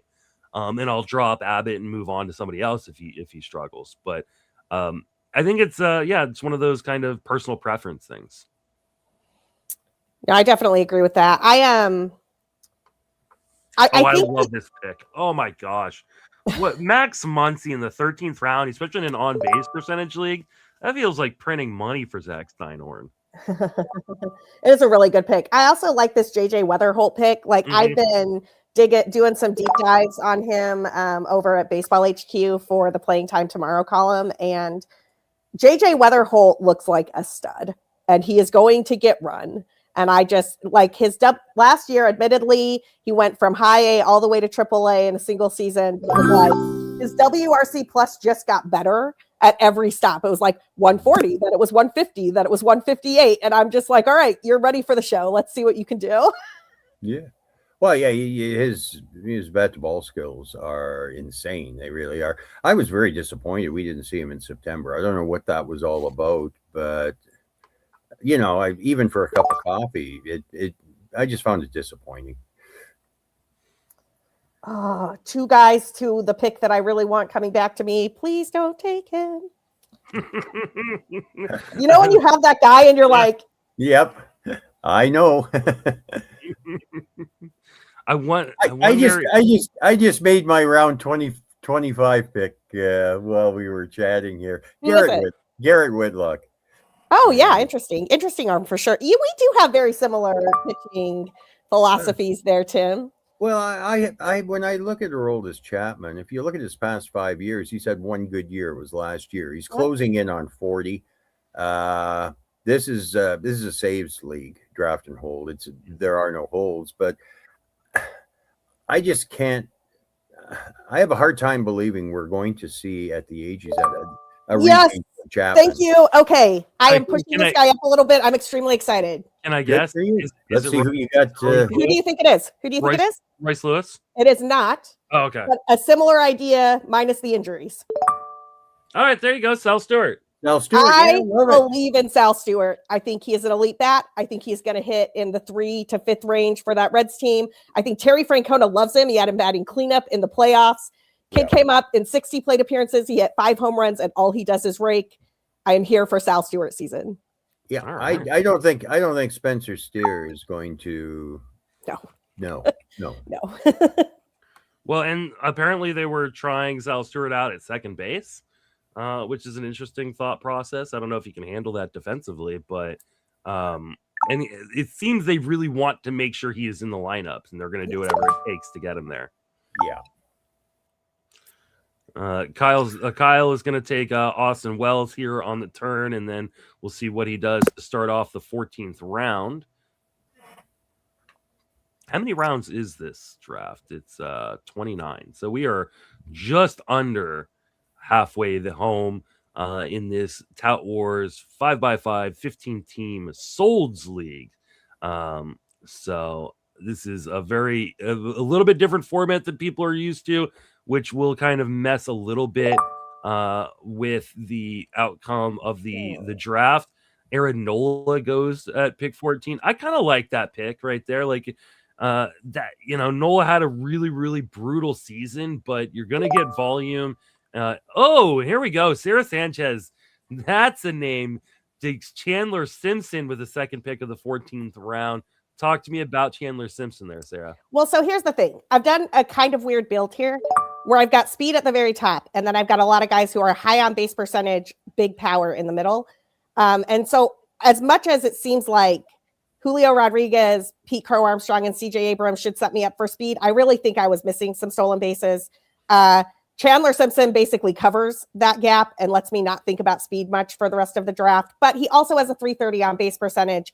I'm a little bit worried about the platoon risk with the Rays, but I'm not terribly worried about it. And I don't think he's an Estuary Ruiz. I think he's going to play at least on a strong side platoon. And I like 55 steals with a 331 on base percentage.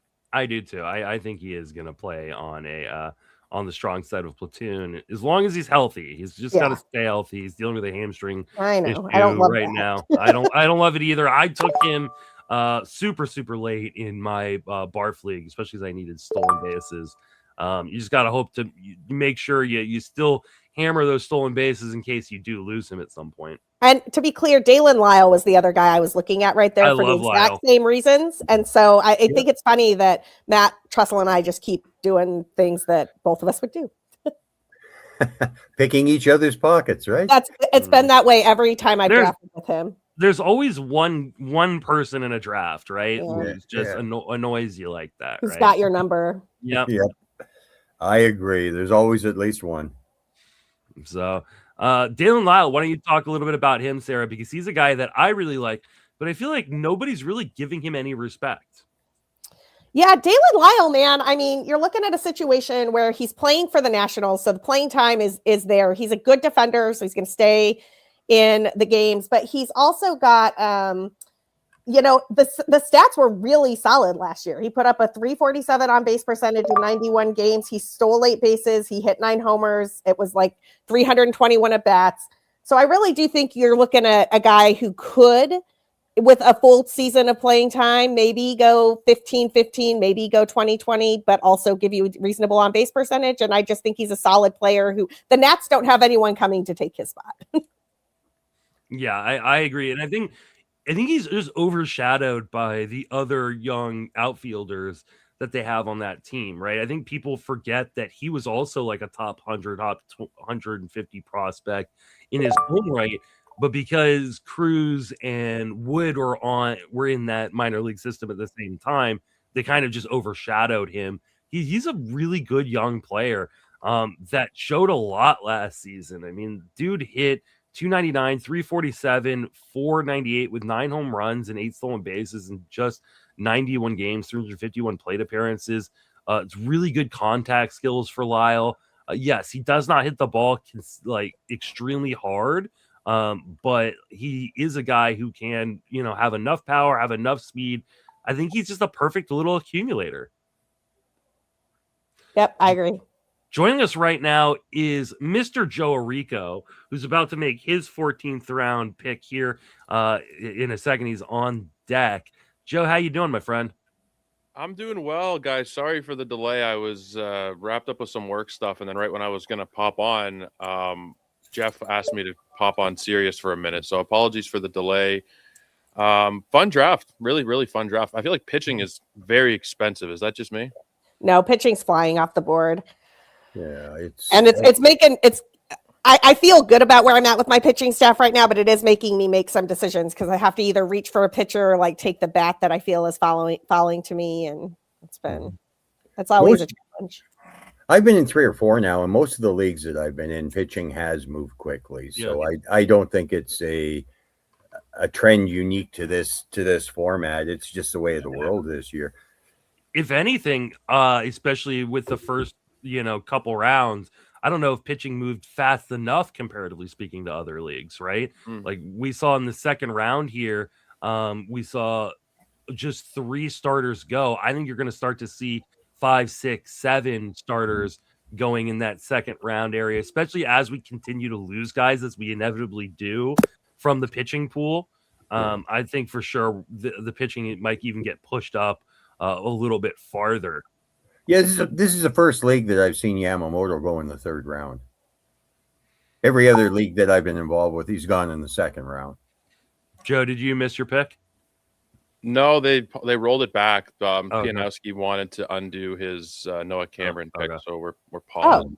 I just saw that.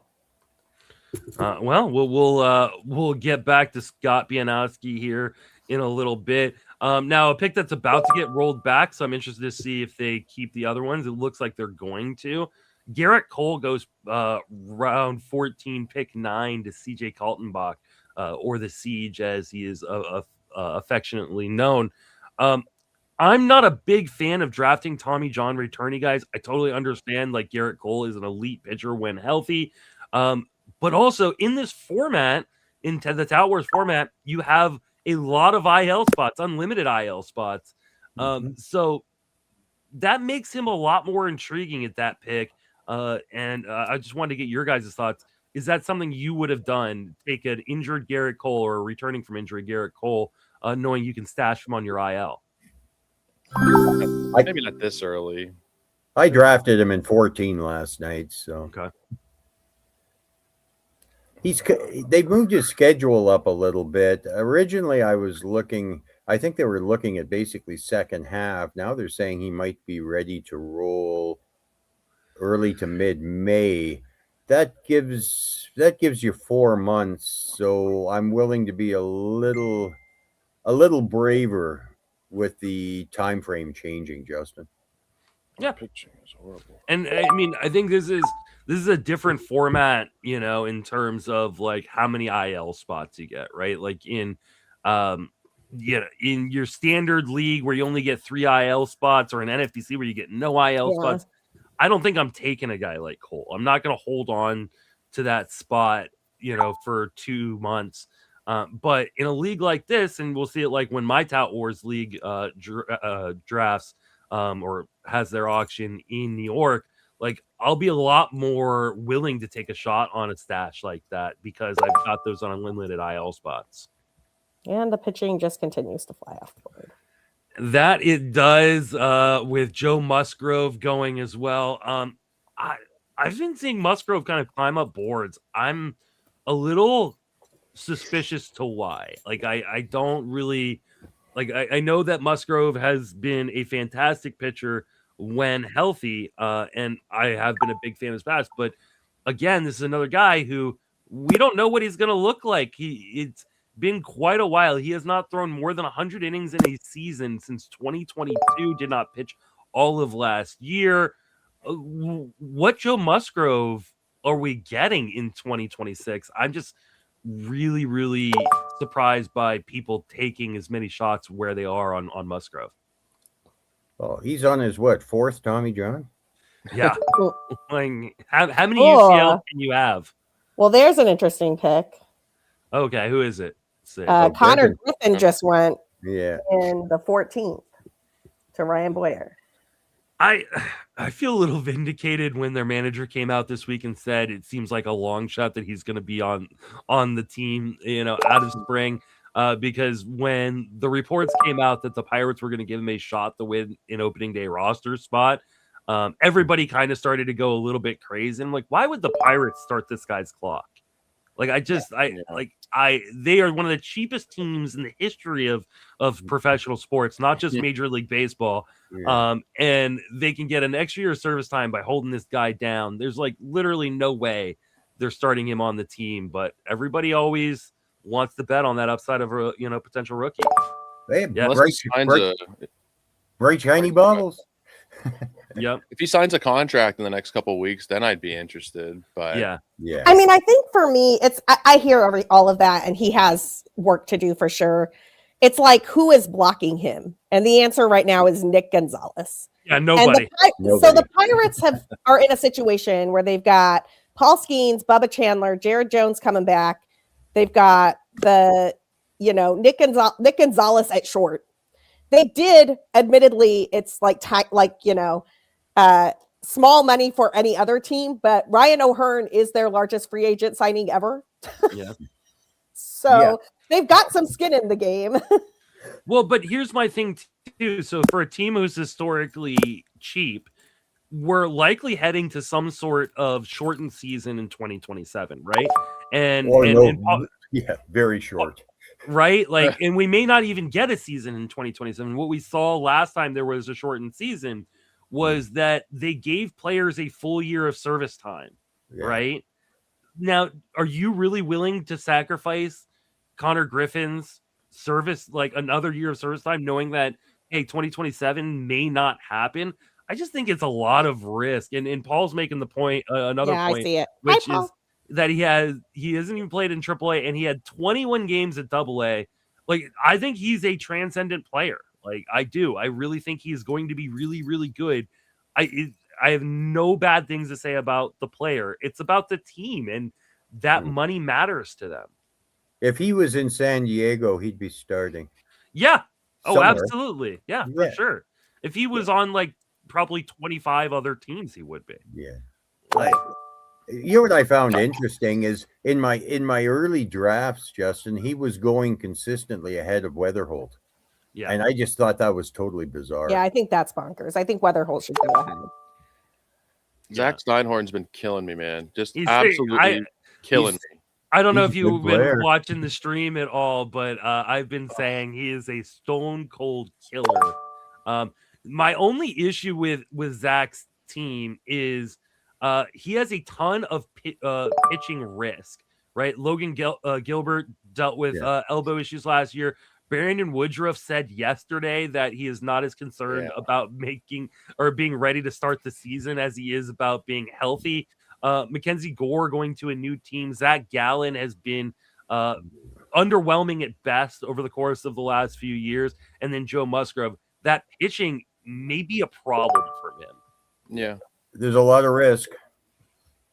Yeah, and Paul saying in the chat, Steinhorn ate him up in labor. He is such a good drafter. I don't love the pitching. I do love the offense, though. Like, Adolis Garcia, Max Muncy, Jordan Profar, Wilson Contreras are all four picks we all raved about, and those were his last four hitter picks.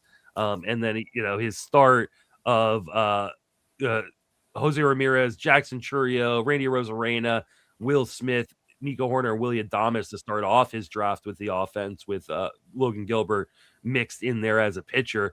He's got an unreal offense. The pitching, I think, is just the problem. 3 straight picks he sniped me. Garcia, Muncy, and Profar. I wanted all 3 of them. He's taken all 3 of them from me. Just brutal. Paul is that is brutal. Paul is asking me what team doesn't have pitching risk. I'm going to answer that question as I go look at the board. Well, definitely not that team. Which team? Well, I was first looking at Greg Jewett. I was looking at Greg Jewett and going, okay, I really like the Hunter Brown, Freddie Peralta start, but then he adds in Zach Wheeler, so I think that's and Shane McClanahan. So I think those are two big risks. looking through. I mean, I'd love to talk about like the pitching of our good friend Joe Arico, who gets Christopher Sanchez, Yuri Perez, Sonny Gray to start his rotation. Really love that pitching staff. I really like the pitching staff of Howard Bender with, went a little bit cheaper and got Max Fried, Framber Valdez, Kevin Gausman, and then Amai. Amai's a little bit risky because we don't know exactly what he'll be at the major league level, but as your fourth, I'm totally fine with that. I love the pitching of Sarah Sanchez with Garrett Crochet, Luis Castillo, Sandy Alcantara, Cade Horton. That's solid. I like that a lot. Yeah. Yeah. I mean, I think there are a number of teams that that are pretty solid in terms of the pitching. I'm going to do something that's a little unorthodox here, but I think it's right. So I'm just going to do it. Yeah. Hey, no, I like that as well. I think Marcell Ozuna's ADP is not yet caught up to his signing in Pittsburgh. He's going to play every day. We know he's got power. I think it was kind of a perfect fit. He's one of those guys who's got power that really doesn't get hurt as much by PNC as maybe other guys would. So I like that pick a lot. Yeah.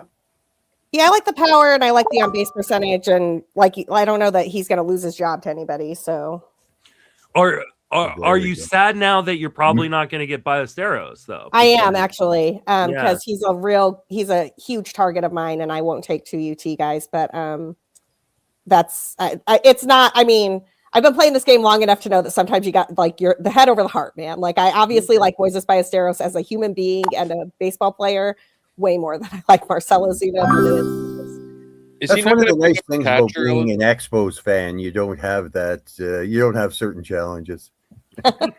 Is Ballesteros not going to get catcher eligibility at any point? You don't think? I don't think so. I'm not sure.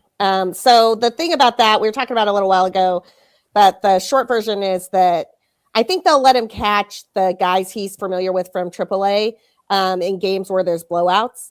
And if like Carson Kelly or Miguel Amaya need a day off, Miguel Amaya has been like super injury prone, so it wouldn't surprise me if they gave him some time, but he's really not a good catcher. Like, yeah, Paul in the chat, Moises is a dreadful catcher. Like he is going to get experience there when the Cubs are up 10 or down 10. He's not really going to get a shot to show what he can do when they're in a close game. And I just think that's going to be, I don't know if he gets to the catcher eligibility. And if he never gets to catcher eligibility, now don't get me wrong, I still think he's a totally valuable UT only bat. Like I think he is a guy you can pick to fill your UT spot, and he'll be sort of Ivan Herrera-esque last year, maybe even a little better. Like I do think he's that caliber of a bat, but I don't think he's going to be a catcher. My league mates agree with you, Sarah. I got some awful rude comments about that Ballesteros pick that I made. Just back it up with another catcher. The other thing there is, and I was sort of like, well, maybe they'll let him be the third catcher. Then they signed Christian Bethancourt to a minor league deal, and I'm like, oh, they're not going to let him be. Christian Bethancourt is the Reese McGuire of this year. If anybody gets hurt, they're going to go to him. So is that Abreu? Every sense of the word. Is that Abreu I see right after you, Sarah? Abreu, yeah, it is. Yeah. I mean, so that's interesting. It's a saves holds format, so you can't really draft skills for relievers, and it seems like that might be what somebody is doing there. What Cedarholm's thinking? Well, he's probably also thinking that Josh Hader is a big question mark. A lot of strikeouts there. Great peripherals. Yeah, love it. That's my favorite part of this league, man. You can just go for the really good pitchers who you know are going to hold or save because they're equal. They're equally valued. Yeah. And Siege just took the pitcher that I was hoping was going to come back to me, but that's okay. Who's that? Quinn Priester. Oh, Quinn Priester, yeah. Yeah. Not really a snipe when it's like half a board and half a round away, but yeah. I was hoping Quinn Priester would make it back to me. Yes.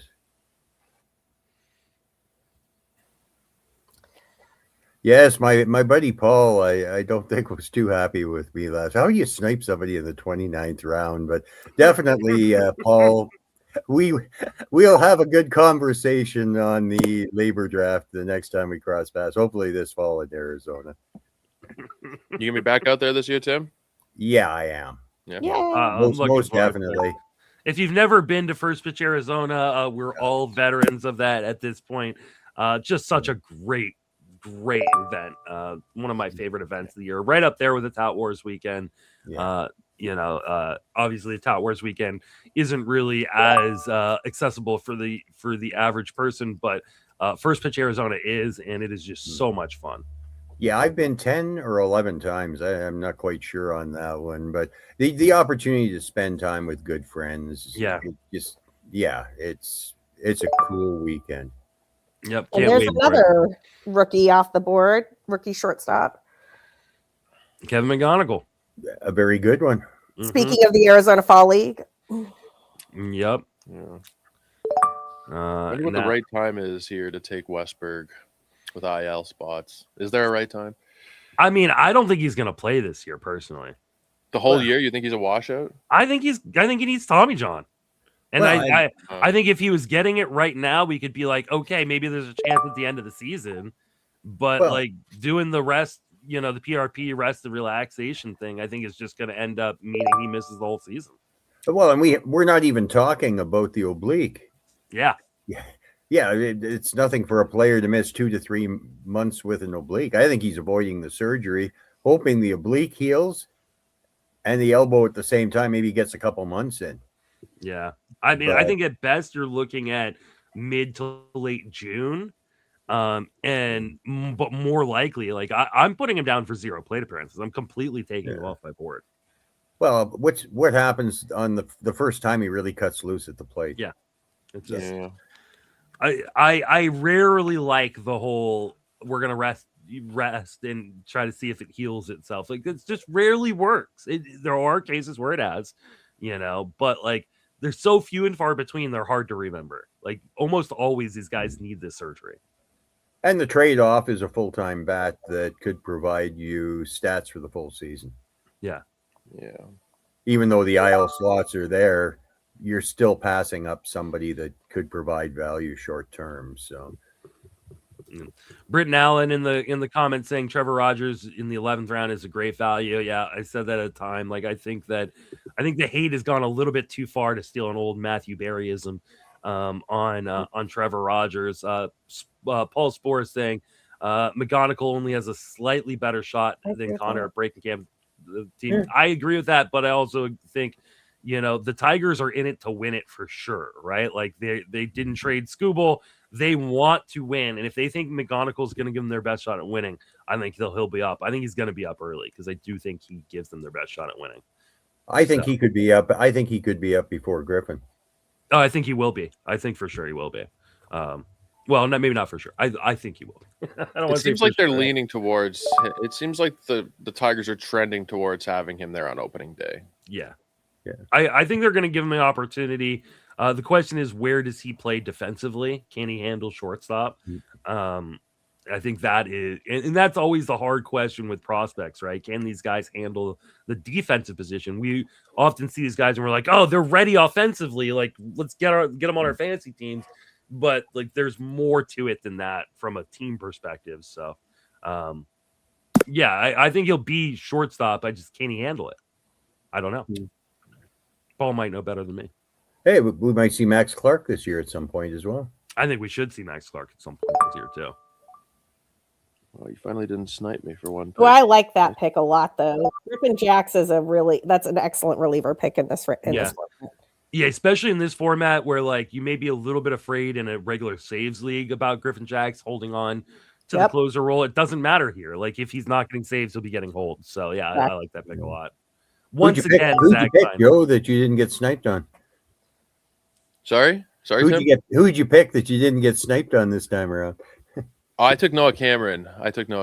Here. Okay, solid. Which, I mean, Pianowski took him in the 14th and then backed him out. I didn't think he'd still be there in the 17th. And I do have some concerns, but, he had a great year. I know that it didn't, translate to the expected stats, but a full season, sub-3 ERA, a 110 whip, doesn't allow a lot of hard contact. There are flaws, but in the 17th, I can take a chance there. Yeah. No, solid pick. I like it.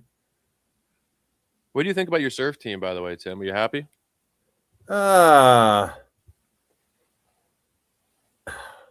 Yes and no. Yeah. Yeah, I screwed up in a couple areas. I'll pay for it. I like the risk that I'm playing. We'll see how it pans out. But I know one thing: we have $1,000 worth of fab. I will use $1,000 worth of fab this year, Joe. That's how I feel about my Glarf team, but that's okay. Yeah, I'm sort of ambivalent there. I like my labor team a lot better. Yeah. I think that I did what I needed to do given how the draft rolled out, and I also think that I didn't like how the draft rolled out, and I'm gonna have some stuff I have to fix, and that's okay. Yeah. It's a long year, it's a marathon. It's not a sprint, and we have lots of time to retool on the fly and make moves that will make us better. Yeah, all of us. That's good perspective. Ooh, I have reached the point where one of the guys I want to take is coming back to me. I love that.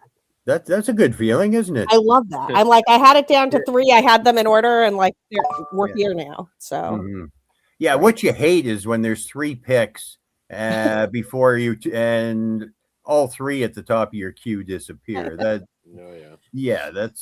the queue clearing out like right as you're about to do it is really. I found a trick to solve that problem. If there's 18 picks between your last and your next pick, put 20 guys in the queue. That way you're not disappointed. One of them will be there. I mean, I've got a bunch of guys in my queue, but I had 3 that I was leaning towards. So curious to see who it is. We'll see. Yeah, a lot of good pitchers going off the board in this round. Who just went? Shane Smith. The White Sox. Yeah, I've come around on him. I've come around on Shane Smith a little bit. Yeah, Logan Henderson's interested. Logan Henderson. I have a lot of a Logan Henderson. I took him in the surf draft. Okay. Iglesias. What do you guys think about Iglesias, Suarez? What's your feel on that situation? Iglesias for this year, Suarez for next. Yeah.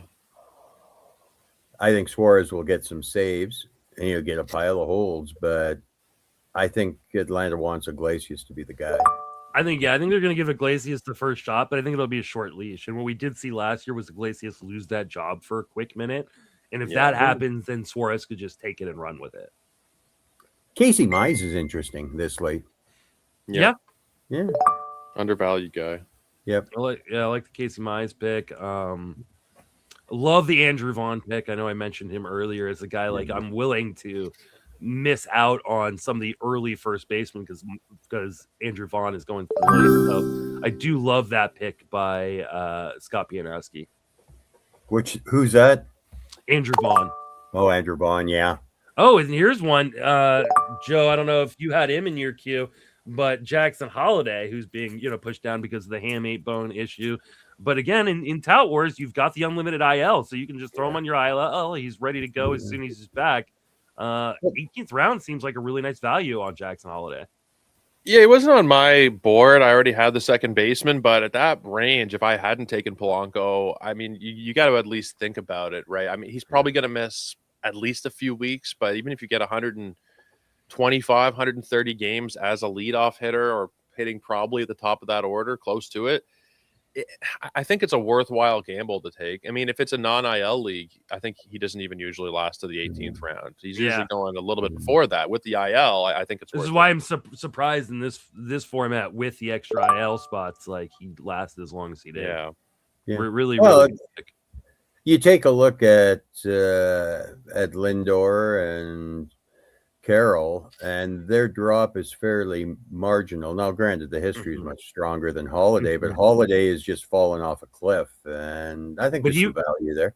Yeah, I mean, Holiday was one of those guys like early on in draft season before the injury that people were really pushing up drafts, like they're ready for that breakout. And I was a little skeptical of like how far he was being pushed, but this is quite a discount from that, and so I do like it here. Yeah. I wonder is that Mickey Moniak I see there? It is. It is. The one and only. Man. It's not a good on base play, but let's take Mr. Meister Burger. Yeah, cheap power late. I think he's going to hit close to 30 this year. I really do. Yeah.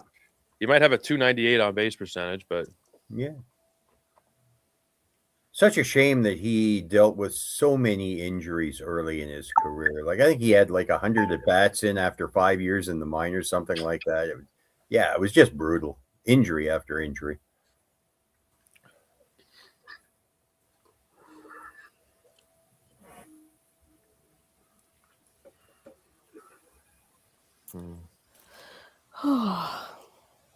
Starting to get tired.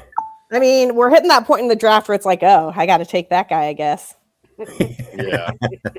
not a lot of picks you're real excited about after round 15. Yeah.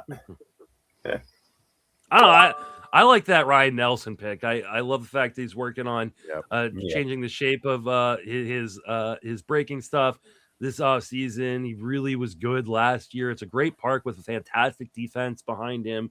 I like that Ryan Nelson pick a lot. I did too. He was in my queue. I always like Nelson. Good stuff. Really good season last year. But the stuff is like 108, 109. I was kind of surprised. Yeah, it's really good stuff. So, yeah, I love the Ryan Nelson pick. He's been on a lot of my early teams so far this year. And last year they messed around. He didn't start the year in the rotation from what I remember. I think he actually had a save, but there's no reason for him not to get 30 starts this year. Yeah, I think he's finally cemented in that rotation, yeah. Looking at that bullpen, there's no reason he couldn't get 30 saves this year. You're not wrong. That bullpen is a disaster. For a team that I thought was really trying to compete, like they really don't care about it. Really like what Greg Jewett just did with that Willie Castro pick, and I was looking at that for my next pick. And it's not really a snipe when it's the other side of the board, but that's a great pick. I think he's super undervalued. I think people have not caught up to the fact that he's going to play every day in Colorado. The position eligibility is great. On base percentage is good for this format, and cores, man. Willie Castro resurgence seasons incoming. Yeah, I agree with Spore here. Spore in the chat talking about Dre Jameson as the closer in Arizona. I think I kind of agree. That's who I'm targeting. Yeah. Oh, all right. I've been targeting Seawald. Seawald, yeah. Is he gonna be healthy to start the year? Who knows? But I mean, he's the guy with the quote unquote closer experience, right? Yeah, I think he'll probably get first shot, but I don't know how long that 88-mile-an-hour fastball will get it done. It's just such a terrible bullpen. So yeah, it is. Their best hope is done for the year, isn't he? Or one of them, Sal Frank. Lou's asking me if I have any advice for our first time main event. Never done one, but decided to pull the trigger.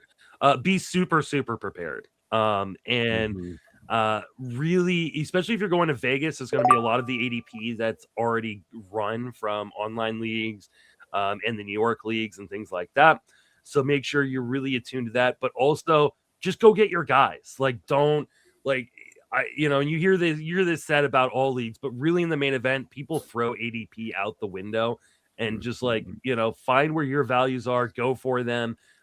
It's a really, really tough league. All the Vegas ones are, but I like it because they have the breaks, which you don't get in the online. So it's a lot of fun.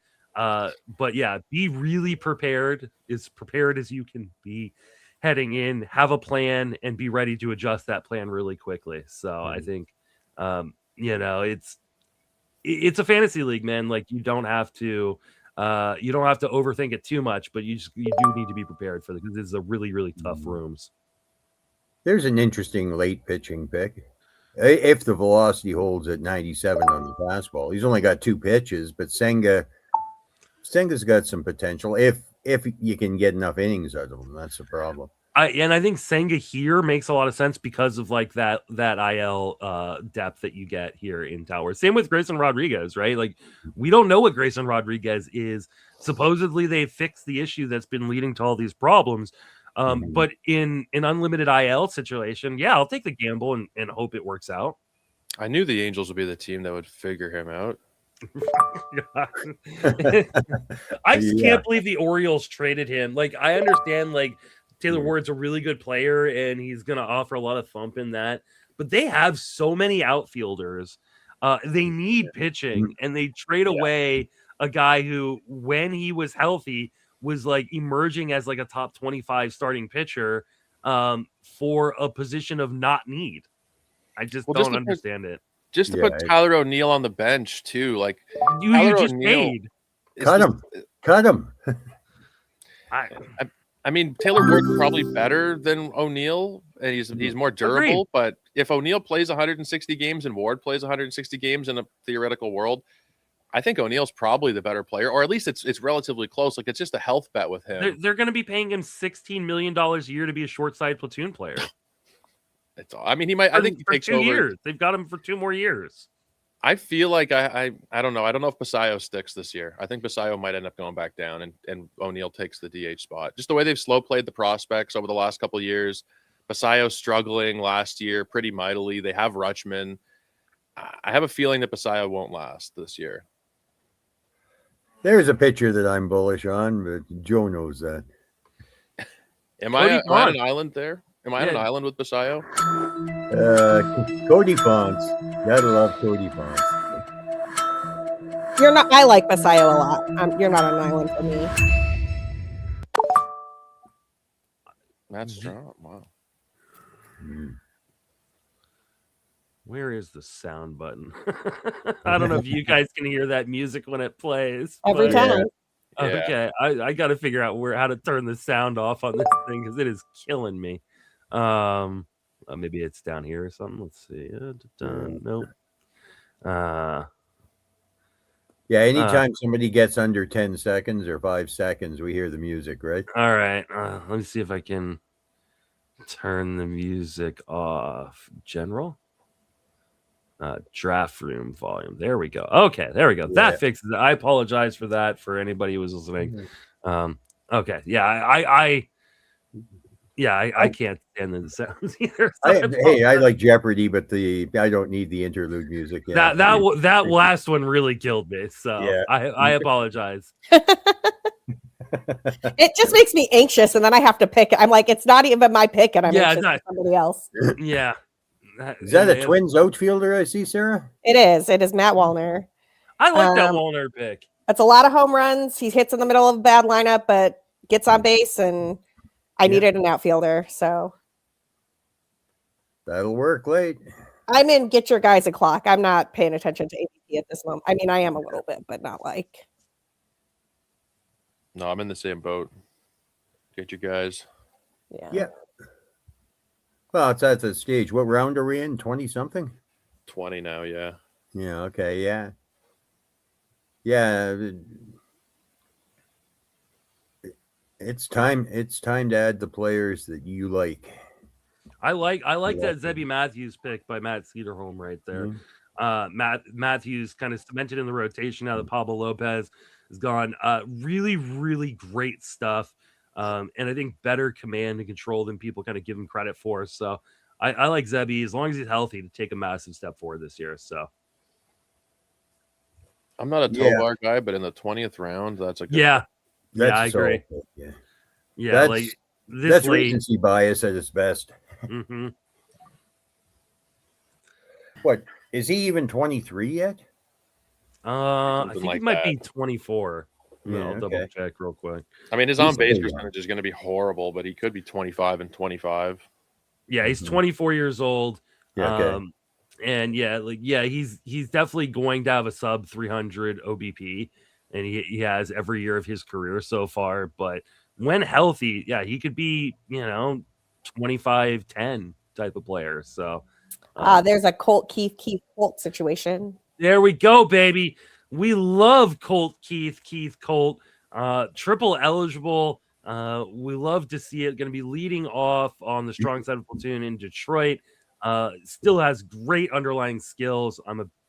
Everybody knows I'm a big Colt Keith fan. Well, you got 45 reasons to like him, Justin. Yeah, I do. I absolutely love Colt 45. He is just, I think people have kind of forgotten about him. And this is like that the trope we talk about in the fantasy industry is like when prospects don't turn into a stud right away, they automatically, bury those guys. And I think Colt Keith is a good example. Love that pick, Joe. I've got him in virtually every league that I'm in. I think people are snoozing on Mason Wynn big time. Well, just something I'm buying into this year is just those guys whose prices have dramatically moved, whether it was kind of a bad season because they're a little bit older or whatever. Mason Wynn's like 150 picks cheaper than he was last year, 100 plus picks cheaper. I don't think he's amazing, but double-digit homers and steals, he's going to play 162 games. Yep. I like it. Yeah. As do I. Yeah, but those guys that are just boring, I'm like, the Brian Reynolds, the Ian Happs of the world, like I'm all over them this year. Yeah. Consistency does count at some point in time, doesn't it? Ian Happ has had a run of 4 or 5 great seasons. He really has. Undervalued, I think, for almost all of them. Yeah. What do you think about him, Sarah, being in Chicago? I think Ian Happ is a really solid above average player who constantly sets a floor that is perfectly fine for like your second or third or fourth outfielder. I think that from a team perspective, from a I cheer for the Cubs perspective, it can be a little frustrating because having left field blocked blocks off a lot of possibilities for acquiring guys who could be more interesting or could have more home runs or whatever. But I don't know, it's hard to say no to a guy who gets on base at a 330 clip, hits 20 home runs every year, plays every day, and does all the things he's supposed to do. So it's kind of like he's the definition of like a slightly above replacement everyday type of guy, and I like it. I don't think the Cubs are going to extend him though, because I think that they probably think like they found themselves in a little bit of a pickle with some corner outfielders that they couldn't give any run to because those spots are blocked by Happ and Seiya. And I think they're probably more into the Seiya part of that than the Happ part of that, but that's just my 2 cents. Where do they got another 2 years on Seiya, Sarah? I think this is Seiya's walk year.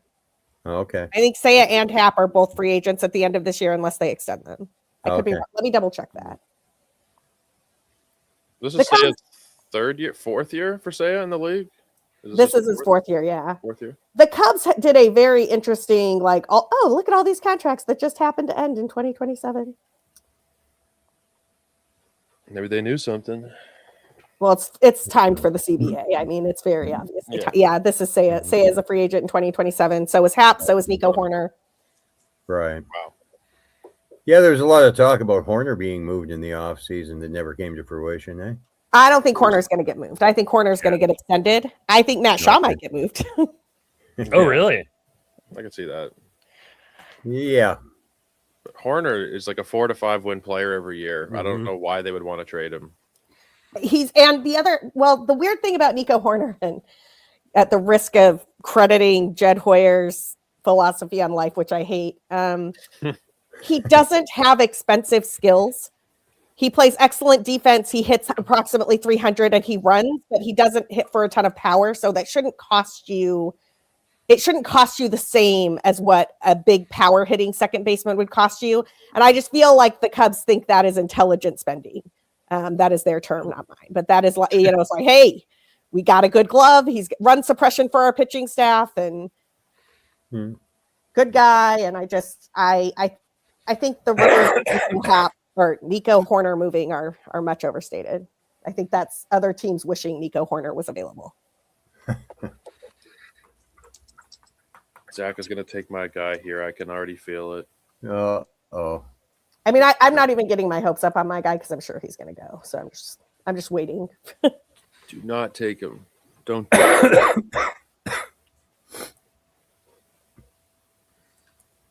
He's going to make me sweat it to the end. No, he didn't take him. Beautiful. That's an interesting pick, though. I like that pick.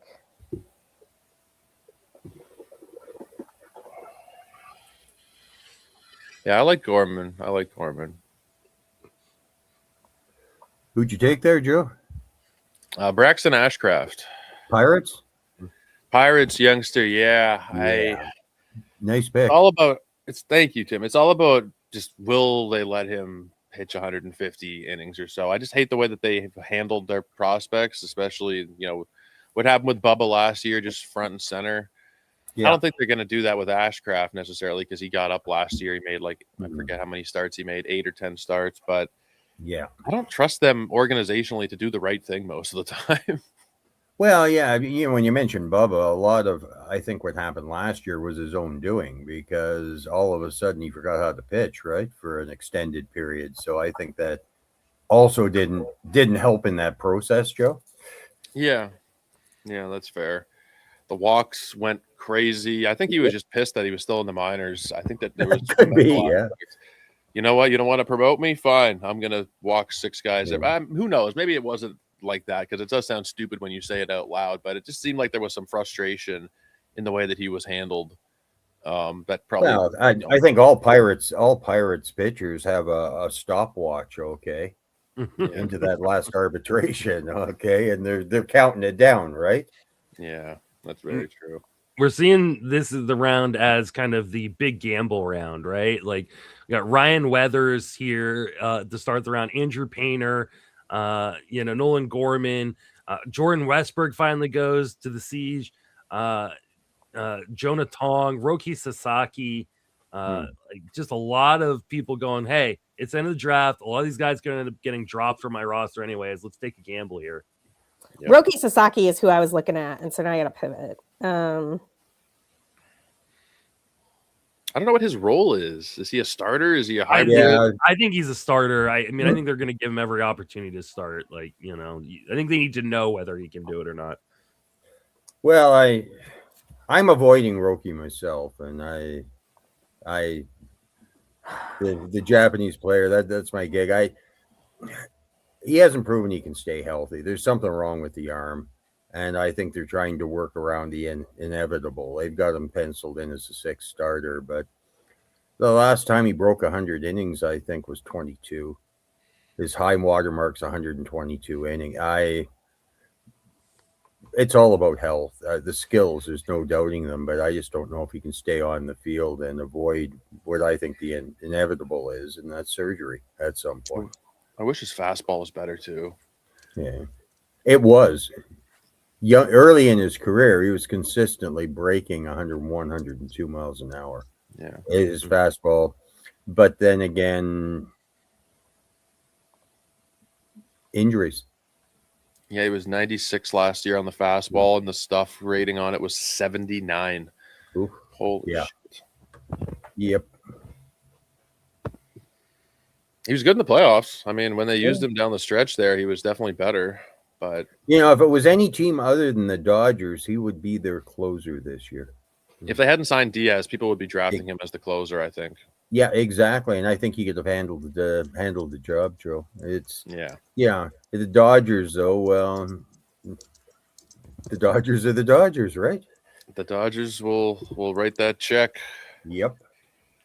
And they'll write it again, and they'll write it again, and they'll write it again. Unfortunately. I'm not better at all. The Dodgers are a psyop. I think the Dodgers are just spending all this money to backdoor a salary cap. They're like, oh, the Dodgers, like the other leagues are like, oh, it's so terrible. And they're gonna do it to try to. I don't think the Dodgers want a salary cap. Like, let's be honest here. Like they're especially with the amount of deferred money they have. If there's a salary cap, the Dodgers are in trouble in the future. They have so much money piled up. They have like $1.4 billion deferred. It's absolutely bonkers. I think the Dodgers want a salary cap less than the players do. Like, I actually, people do the thing every time the Dodgers sign somebody where they're like, your team could do this. They just should spend money. I'm like, actually, they can. Like, there are teams that could do this, but most teams cannot defer $1.4 billion into the future. They don't have that much liquid cash to put in escrow to defer. Let's be real honest about it, right? There are 3 tiers of teams. There are the haves, the have-lesses, and the Dodgers, right? And the refuse to spend Cubs. Right? No team is a have-not. Like this idea that they're a small market team. They can't compete with players. We were saying that about San Diego before they went out and signed Hosmer and Tatis and blah, blah. Like there's Machado. No such thing. Yeah, Machado, right? There's no such thing as teams that can't spend. There are teams who choose not to. Now, if every team spent to their ability, obviously there would be discrepancies, between who can spend more than others, and the Dodgers are the clear front runner in that. But yeah, like the Dodgers do not want a salary cap. If there's a salary cap, like I said, I think the Dodgers are in trouble long term. Yeah, well, they're going to have to grandfather in something that says if they put in a salary cap that the teams that are above it are going to have a few years to get under, and the Dodgers sign a 10-year CBA and say the salary cap starts in year 8. Well, I don't want there to be a cap, to be clear. I don't either, but I think that's the solution. And some other stuff. And I genuinely believe that the Cubs have somehow like created a situation where the NL Central just doesn't spend, so they feel like they don't have to spend either, and they'll work their way back. But it's going to be a hell of a fight for sure. Yeah. Well, I'm not looking forward to it. Yeah, I'm not looking forward to it either. I think it's going to be ugly, and I think it's going to be long. And you know what? The owners that are screaming for caps, et cetera, get their thoughts on salary floors. Yeah. Hey. Yeah. I mean, I don't think you get a salary cap without a salary floor. Like, I just... No. You have to have both. They need both. They need both. If they're going to do it, they need both. Yeah. Yep. All right, we are running into round 23, so kind of coming home stretch. I like the kind of 22nd and 23rd round picks here from Ray Flowers, getting Troy Melton and Ryan Walker. I think Walker is the closer, but at worst he will, set up in San Francisco. Troy Melton, high upside arm, probably not going to be in the opening day rotation, but could be up very, very early as soon as there is an opening from injury or performance. So I like that Troy Melton pick a lot. I like the Benji pick. Yeah, I like the DeLauder pick too. I love DeLauder as long as he can stay healthy. Yeah, that's the problem with Jace DeLauder is staying healthy. Yeah. Yeah, Crawford too. They basically said he's going to get a chance for that center field job. That's a lot of potential seals, assuming he can hit the ball hard enough to keep that job. Which is a question mark, but in round 22, it's a guy who's probably got a job who can run a lot. So go for it. Yeah, completely agree. Yeah, this one's for Jason Collette. Bunts do count. I'm with Jason on the never bunt crowd. My favorite thing about the Cubs manager is that he is with us on the never bunt crowd. Yeah, Craig Cancel hates the bunt, man. Yeah, good. I can't remember who it was. Somebody who was a pretty good hitter tried to bunt for the Cubs, and I'm like, there's no way that Craig Cancel told him to do that. It's definitely he did that on his own. You kind of see it in the whole reaction. Is that a Jays outfielder I see? Yeah, the newest one. Yeah. I like him, man. I think that's a good move. I don't know what the Astros were doing considering their outfield depth, but we'll take it. Yeah, I was going to say it's not like the Astros have a strong outfield. No. Horrible. I was actually really surprised they didn't try to sign Castellanos. Like I thought that was the perfect fit for the Astros considering how bad that outfield situation is. And then I thought Conforto. I saw reports that Conforto was talking with them, and then Conforto signed with, was it the Cubs? Yeah, the Cubs. Yes, he did. Yeah. Come on down. I don't know what they're doing in the outfield there, and that cannot be the outfield they enter into the season with. I mean, I think it's gonna be, but Happ, Suzuki, and PCA. Is that what it is right now? Oh no, I was talking about the Houston outfield. Oh, yeah. Make a move, make a trade, do something. Go talk to Boston about Jan Durant. Like they were talking about moving him. They've got a glut of outfielders. I mean, Baltimore's got a glut of outfielders. Go get Tyler O'Neill. I don't see that one happening. I don't either, but yeah. But I mean, go do something. Go see if you can get Dylan Beavers or something like that. Go do something. You entering with Loperfido and Zach Cole. Weird. On your corners, that just seems like a disaster waiting to happen. I happen to like one of those two, but as a Loperfido? No. Cole. Okay. Do you think Cole's going to hit enough? Do you think the hit tool's good enough for Cole to actually be a viable fantasy guy? Well, he performed well at the end of last year. His minor league numbers are fairly strong. I guess it depends on what your expectations are. For purposes of our game, a 5th, 6th outfielder, I'll roll the dice and see what happens. Britton Allen's saying, I wonder why Ryan Weathers falls in every draft. It must be health issue. It is. It's absolutely health. I do think he's fairly priced, though, considering, right? Like, he's pitching for the Yankees. He has shown really, really good skills, but Ryan Weathers has just never been able to stay healthy, over the course of his entire career. We're talking about a guy who has never thrown more than 94 in 2/3 of an inning in a single MLB season. And that was back in 2021. Like that, what can you, like, a lot of the projection systems have him for, 90 to 100 or 130 innings. I think the 90 is closer to what you get. I think it'll be a good 90, but that's still 90 innings. I'm willing to bet that Garrett Cole throws more innings than Ryan Weathers. I wouldn't take that bet because I think you're right.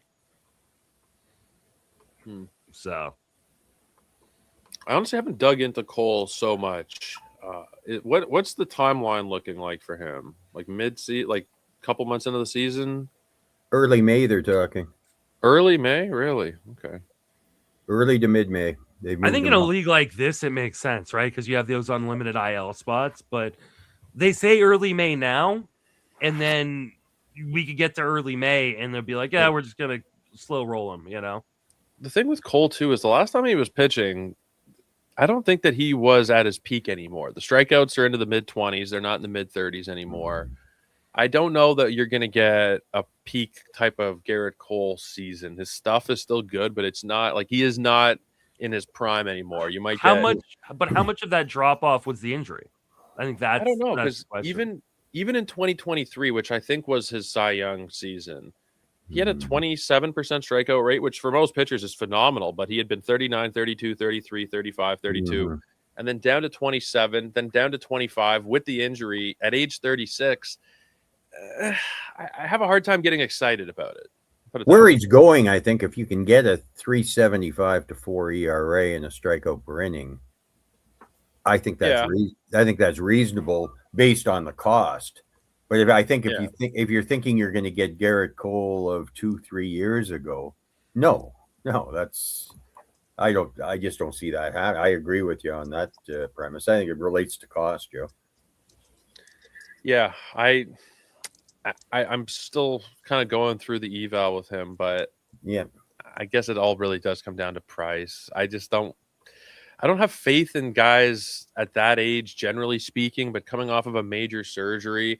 I mean, it's part of the reason it's a different thing altogether, really, but it's why I'm not super interested in Zach Wheeler. You just don't really know what to expect at that age coming off of a surgery, Multiple surgeries in his case, I think. Yeah. Well, I feel better about Zach Wheeler than I do. I do too. A lot of other guys. But that's more because of the type of injury he has than the track record. I mean, Zach Wheeler was an innings horse for a long time. I don't remember which round he went in here, but if he had made it all the way back to me and he went off on the other side of the board, he was definitely going to be in my rotation. Yeah. A very interesting career because he struggled early on staying healthy. As a Met, he was awful, Yeah, with the Mets walked away, didn't they? Pretty much. Giants gave him up for a half season of Carlos Beltran. Jesus. Yeah. I mean, I will push back a little bit on the Wheeler stuff. We just don't know. And I think he's 36 years old. Thoracic outlet. Now it's a different thoracic outlet that is derailed like Matt Harvey's career, right? This is a closer one to the Merrill Kelly surgery, right? But at 36 years old, thoracic outlet, there isn't a lot of comps that we can go to. It's why we keep going to the Merrill Kelly, because there aren't really any other ones, right? Yeah. I just think we have no idea. Now, where he went in this draft, I don't necessarily have a problem with, right? Because you're talking about, 8th round. That's the 8th round. You're still passing up on really good guys. I do have a problem with it. Like that is early to me. Now, I'm not probably drafting Garrett Cole, right? Because I don't take Tommy John returnees in their first year back. We saw it with Yuri. We saw it with, Sandy Alcantara. It's like these guys struggle with command and control when they're working their way back from these injuries. They can be very inconsistent. We saw with Robbie Ray when he came back from Tommy John. Yeah. And in Yankee Stadium, I don't want to deal with a guy who's struggling with command and control, right? Yeah. Yeah. But like, I think the idea that we are taking, or that people are taking Zach Wheeler in the top 10 rounds, I think it's just really, really risky given the price. Now in this league where you do have the unlimited IL, you can stash him. You're not having to hold that spot, if he's coming along slowly. But yeah, ultimately, I think you're inviting too much risk onto your team. I agree. If he was 26, I'd be like, okay, but he's 36. Like he's already announced he's retiring after this year, hasn't he? Yeah, I just don't know what you're gonna get. Who said that? Didn't Wheeler say it? Wheeler said he's retiring after this year? I'll look it up. I hadn't heard that, but I hadn't heard that. No, I thought I read it somewhere. I wouldn't be shocked. I mean, at his age, with everything he's put on his arm already, it wouldn't be overly surprising. But I just hadn't heard it. It kind of took me off guard there when you said it.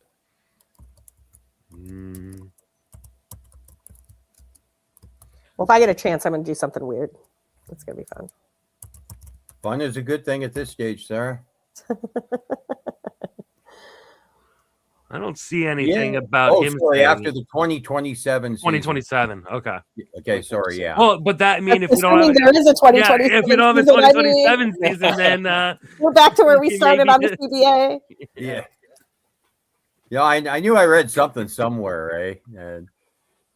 Well, it's interesting because one of the reasons that I've heard that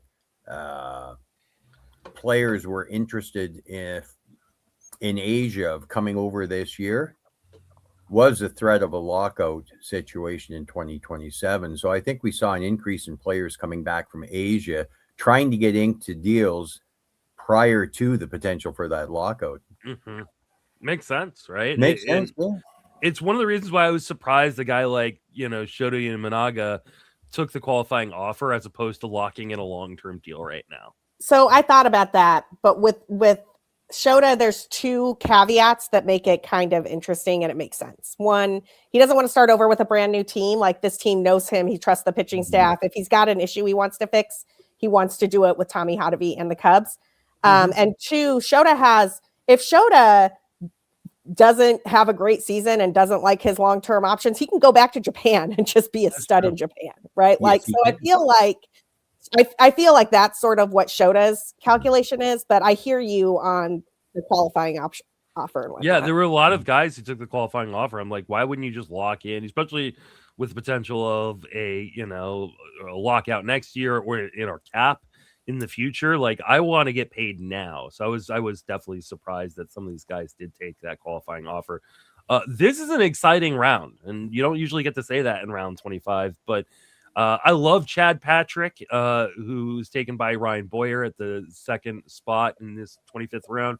I love Parker Messick, who was taken by Kev at the fourth spot. Sorry, I thought I was going to sneeze there. Tyler Mahle is in a really interesting option. I got in a really fun argument with Dave McDonald last night on the Friends of Fantasy Benefits podcast about Simeon Woods Richardson. He really likes him. I'm a little unsure. Jordan Walker is an interesting gamble with some upside. Isaac Collins is an interesting gamble with some upside. The aforementioned Moises Ballesteros finally goes. There we go. And then Jake McCarthy. I love that pick by Sarah Sanchez. And then again, back around, we go and taking a shot on an injured guy to see if they can get anything from Spencer Schwellenbach, my dude, who I love, but I don't think is going to pitch this year. But 26th round, not a bad pick by Matt Cederholm.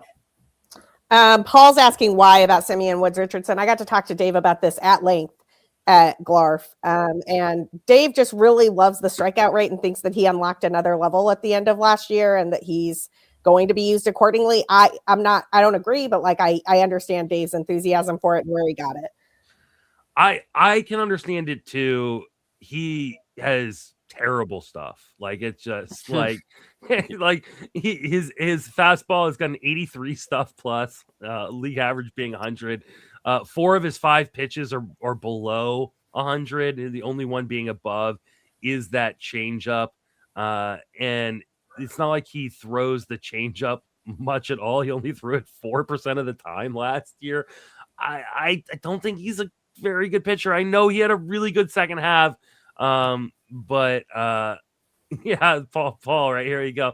I've had oatmeal more exciting than Simeon Woods Richardson. I'd argue and push back that oatmeal is more exciting regularly than I hate oatmeal.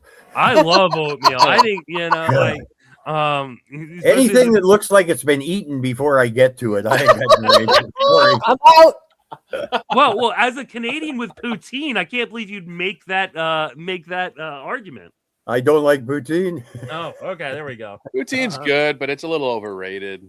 Agree, Joe. Agree. Yeah. A fresh poutine where it's all crispy is good. If you order a poutine and it's driven to your house or something is delivered, it's a mess by the time it gets there. It's soggy. Well, yeah, I mean that's something you have to eat like straight out. Like you can't have that delivered. Anything with fries, just fries do not travel well. They don't travel well, So, this is what you get from a Tout Wars live stream in the 26 rounds of discussion versus oatmeal versus poutine. You're not going to get that anywhere else in the industry. Really appreciate everybody who's been cruising along with us for this 5x5 15-team Solds League. A little bit different format, but so many people playing Solds Leagues nowadays. And we are seeing a lot of Solds get thrown into the draft right now. Kittredge just went to Zach Steinhorn. Robert Garcia went to the Siege. Really good pick right there. I like that. Will Vest, a guy who probably wouldn't go in a 15-team saves league because he's probably not going to be the closer, but he'll get holds. Josh Hader has got to be shocking for people who play saves leagues just going now in the 26th round, but you got that shoulder issue and losing value in this format to begin with. So a lot of Solds guys going right now. And then Kev takes Bryce Eldridge. I like that upside pick right there. And Ray Flowers taking Meadows right there as well. With nice upside pick. Hey, on the saves hold situation, I know I just jumped a guy really early, but I want to talk about it. Grant Taylor is way better than people think he is. The dude throws gas. It's a plus 30% K rate. He is going to pitch. I understand why people aren't into him in a standard saves league because you don't know if Sir Anthony Dominguez is going to get those saves or not. But I do think the White Sox see him as on the Garrett Crochet path, which is a little bit rough when you're in a saves league, but it's not rough when you're in a saves holds situation. He is going to get strikeouts and he is going to throw a lot of innings, and I'm excited about it. The Siege says in the chat, Simeon Woods Richardson's is greater than Zebby Matthews. I will take that bet any day of the week, not only because I think Zebby Matthews is prime for a breakout with how good his stuff is and his command and control can be in Minnesota, but because I think Simeon Woods Richardson will give you negative value. So I could take me versus Simeon Woods Richardson, and I think I will out earn Simeon Woods Richardson on the player rater. Just roasting my pick here. Jesus. You've been sniping me from across the board all over the place. So I feel justified in getting you one time on Taylor. Why are you on Simeon Woods Richardson there, Joe? I mean, not so much that I'm in on him as if he's like a big target, but as a reserve round starter, look at his last 12 starts. It was a 3.10 ERA. The strikeout rate did seem to really tick up. There's 3 starts over his last 5 that he had at least 7 strikeouts. I don't think that he's a savior or anything like that. It might not even be a great pick, but as a reserve round starting pitcher, I think there is some upside. Also a former Blue Jay prospect, and that never hurts this Canadian. A terrible pick, Joe. You've ruined your draft in the 26th round. I will be leaving the stream in shame. I didn't even realize it was your pick, and I'm out here just roasting him, saying I'm better than Simeon Woods Richardson. Joe back up. I do want to say though, Sarah's all I did reach a little bit on this guy. It's the 26th round. You're not reaching on anybody. No, that's fair. I mean, I am. I am very into Grant Taylor though. Like I think that's a play. And will they move him into the rotation in the second half? Is that the plan? I think they're going to try. I think they want to stretch him out a bit, and I think he could be one of these guys that throws, a 30% strikeout rate for like 90 innings or 100 innings, and that would just be really fun. Yeah, no, I read that they're looking at moving him into a multi-inning role, and obviously they want him as a starter. It's just that I wasn't too sure on the timeline. I haven't seen anything. I mean, I know I'm not a scout, but I go to a ton of games. Right. And I got to hang out at Sox Park last year, right behind home plate with some friends who have really good season tickets.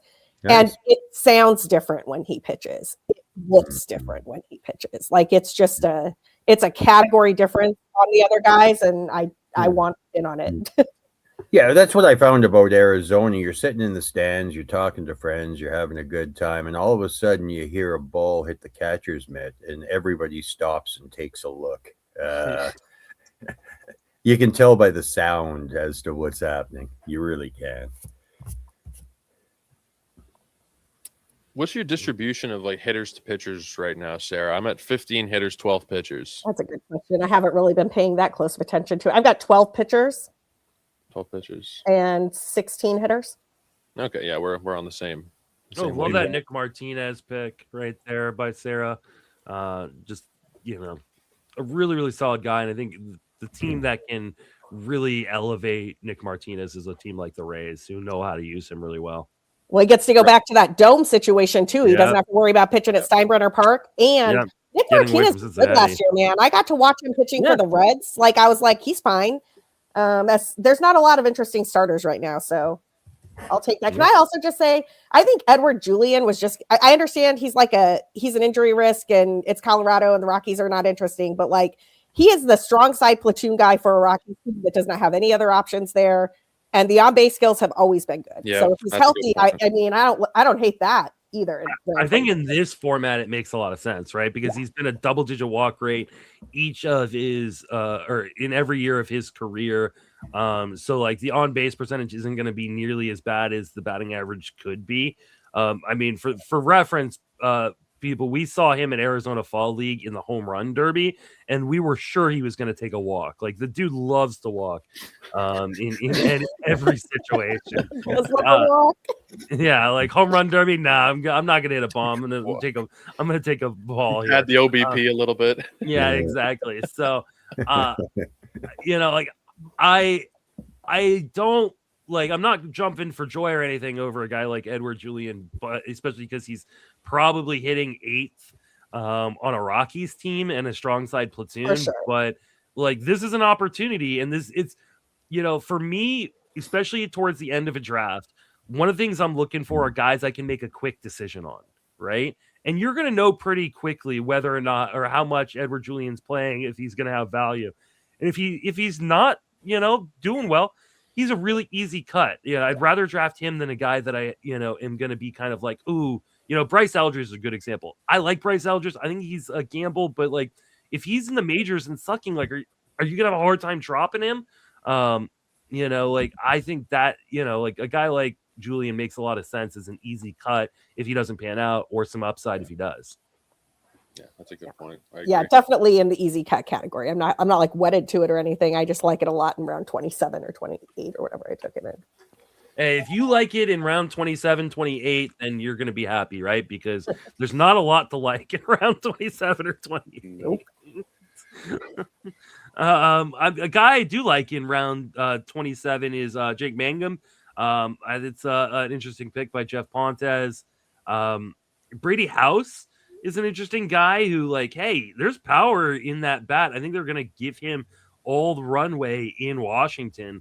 I think he's kind of an underrated guy. Interesting stash in Peyton Tolley from Matt Cederholm. I had a good argument with Dave McDonald last night on the Friends of Fantasy Benefits podcast on stashing guys like Tolley and Conley early. And I was like, I don't think they're going to be in the rotation. And he really challenged me. He's like, it's Boston. They want to win. Like, these guys might, break camp in the rotation just because they're better pitchers than some of the other guys.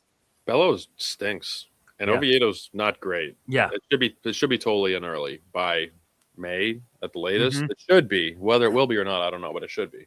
Yeah, I agree. Another guy who could find his way in the rotation at some point just went in Brandon Sprout.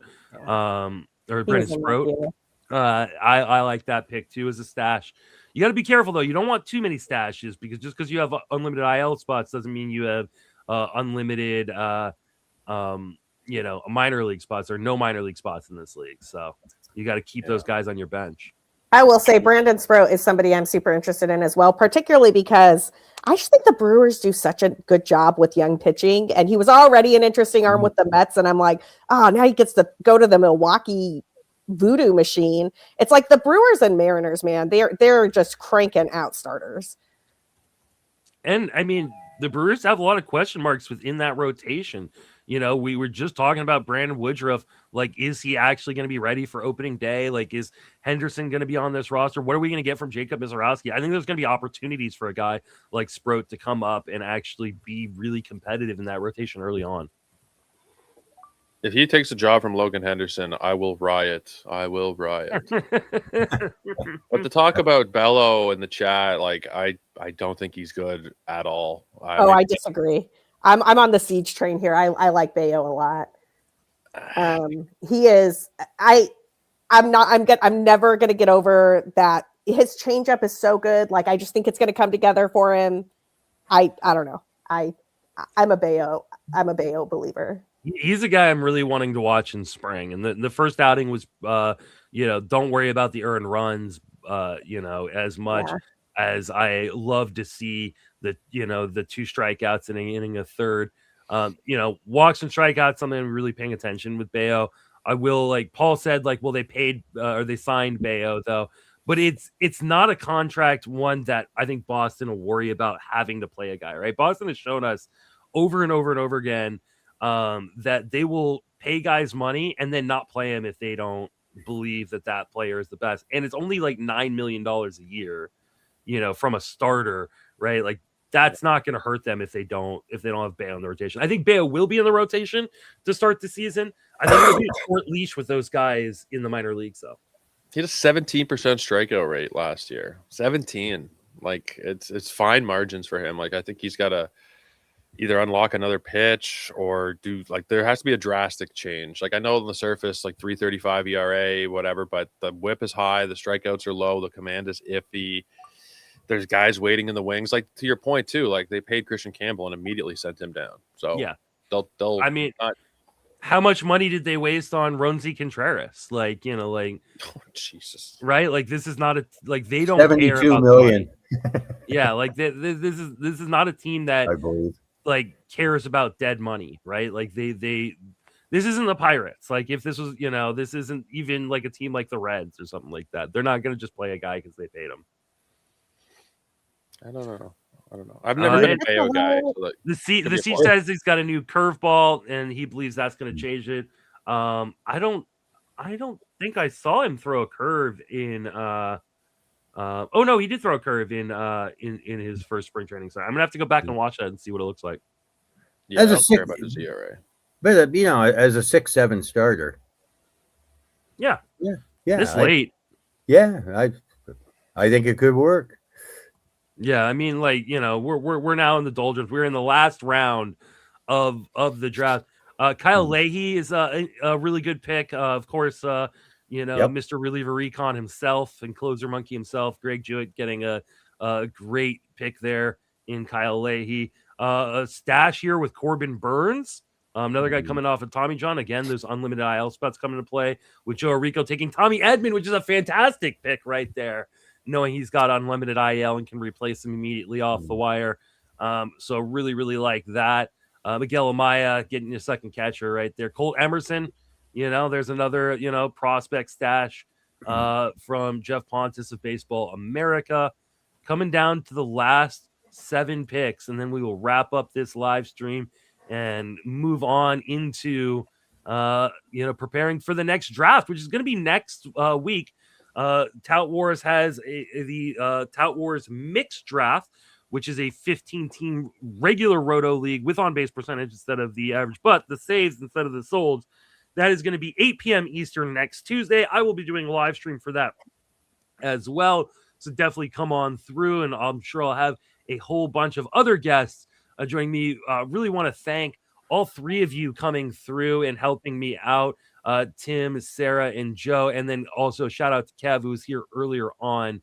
Really, really appreciate you guys coming through and making sure I'm not sitting here alone for 4 hours talking, or 3 hours, I guess, talking fantasy baseball at 8 o'clock in the morning, my time. No, Thanks, that's Justin. I'll make it a point to stop by next week. I'm partaking in the mixed draft. Oh, please do. Siege, that's real on the Herrera getting 5 games thing, but I loved that Herrera pick when you did it. Sorry, I did not mean to interrupt. Mm-hmm. Is it only 5 games in Fantrax? I think it's 10, isn't it? Honestly, I can't remember what it is. I think we go by the tout rules anyways, whatever they are. Yeah, we go by the tout rules. I can't remember what they are for 15, I believe. It's 15 start of season, but I don't know what it is in season. Yeah, We once again reached the point where I definitely am getting someone in my queue, and it makes me so happy. It only took till round 29. Well, no, it's happened a few times here, but you know. I'm just kidding. Being on the far end of the board, it's like you don't know if your queue's coming back to you.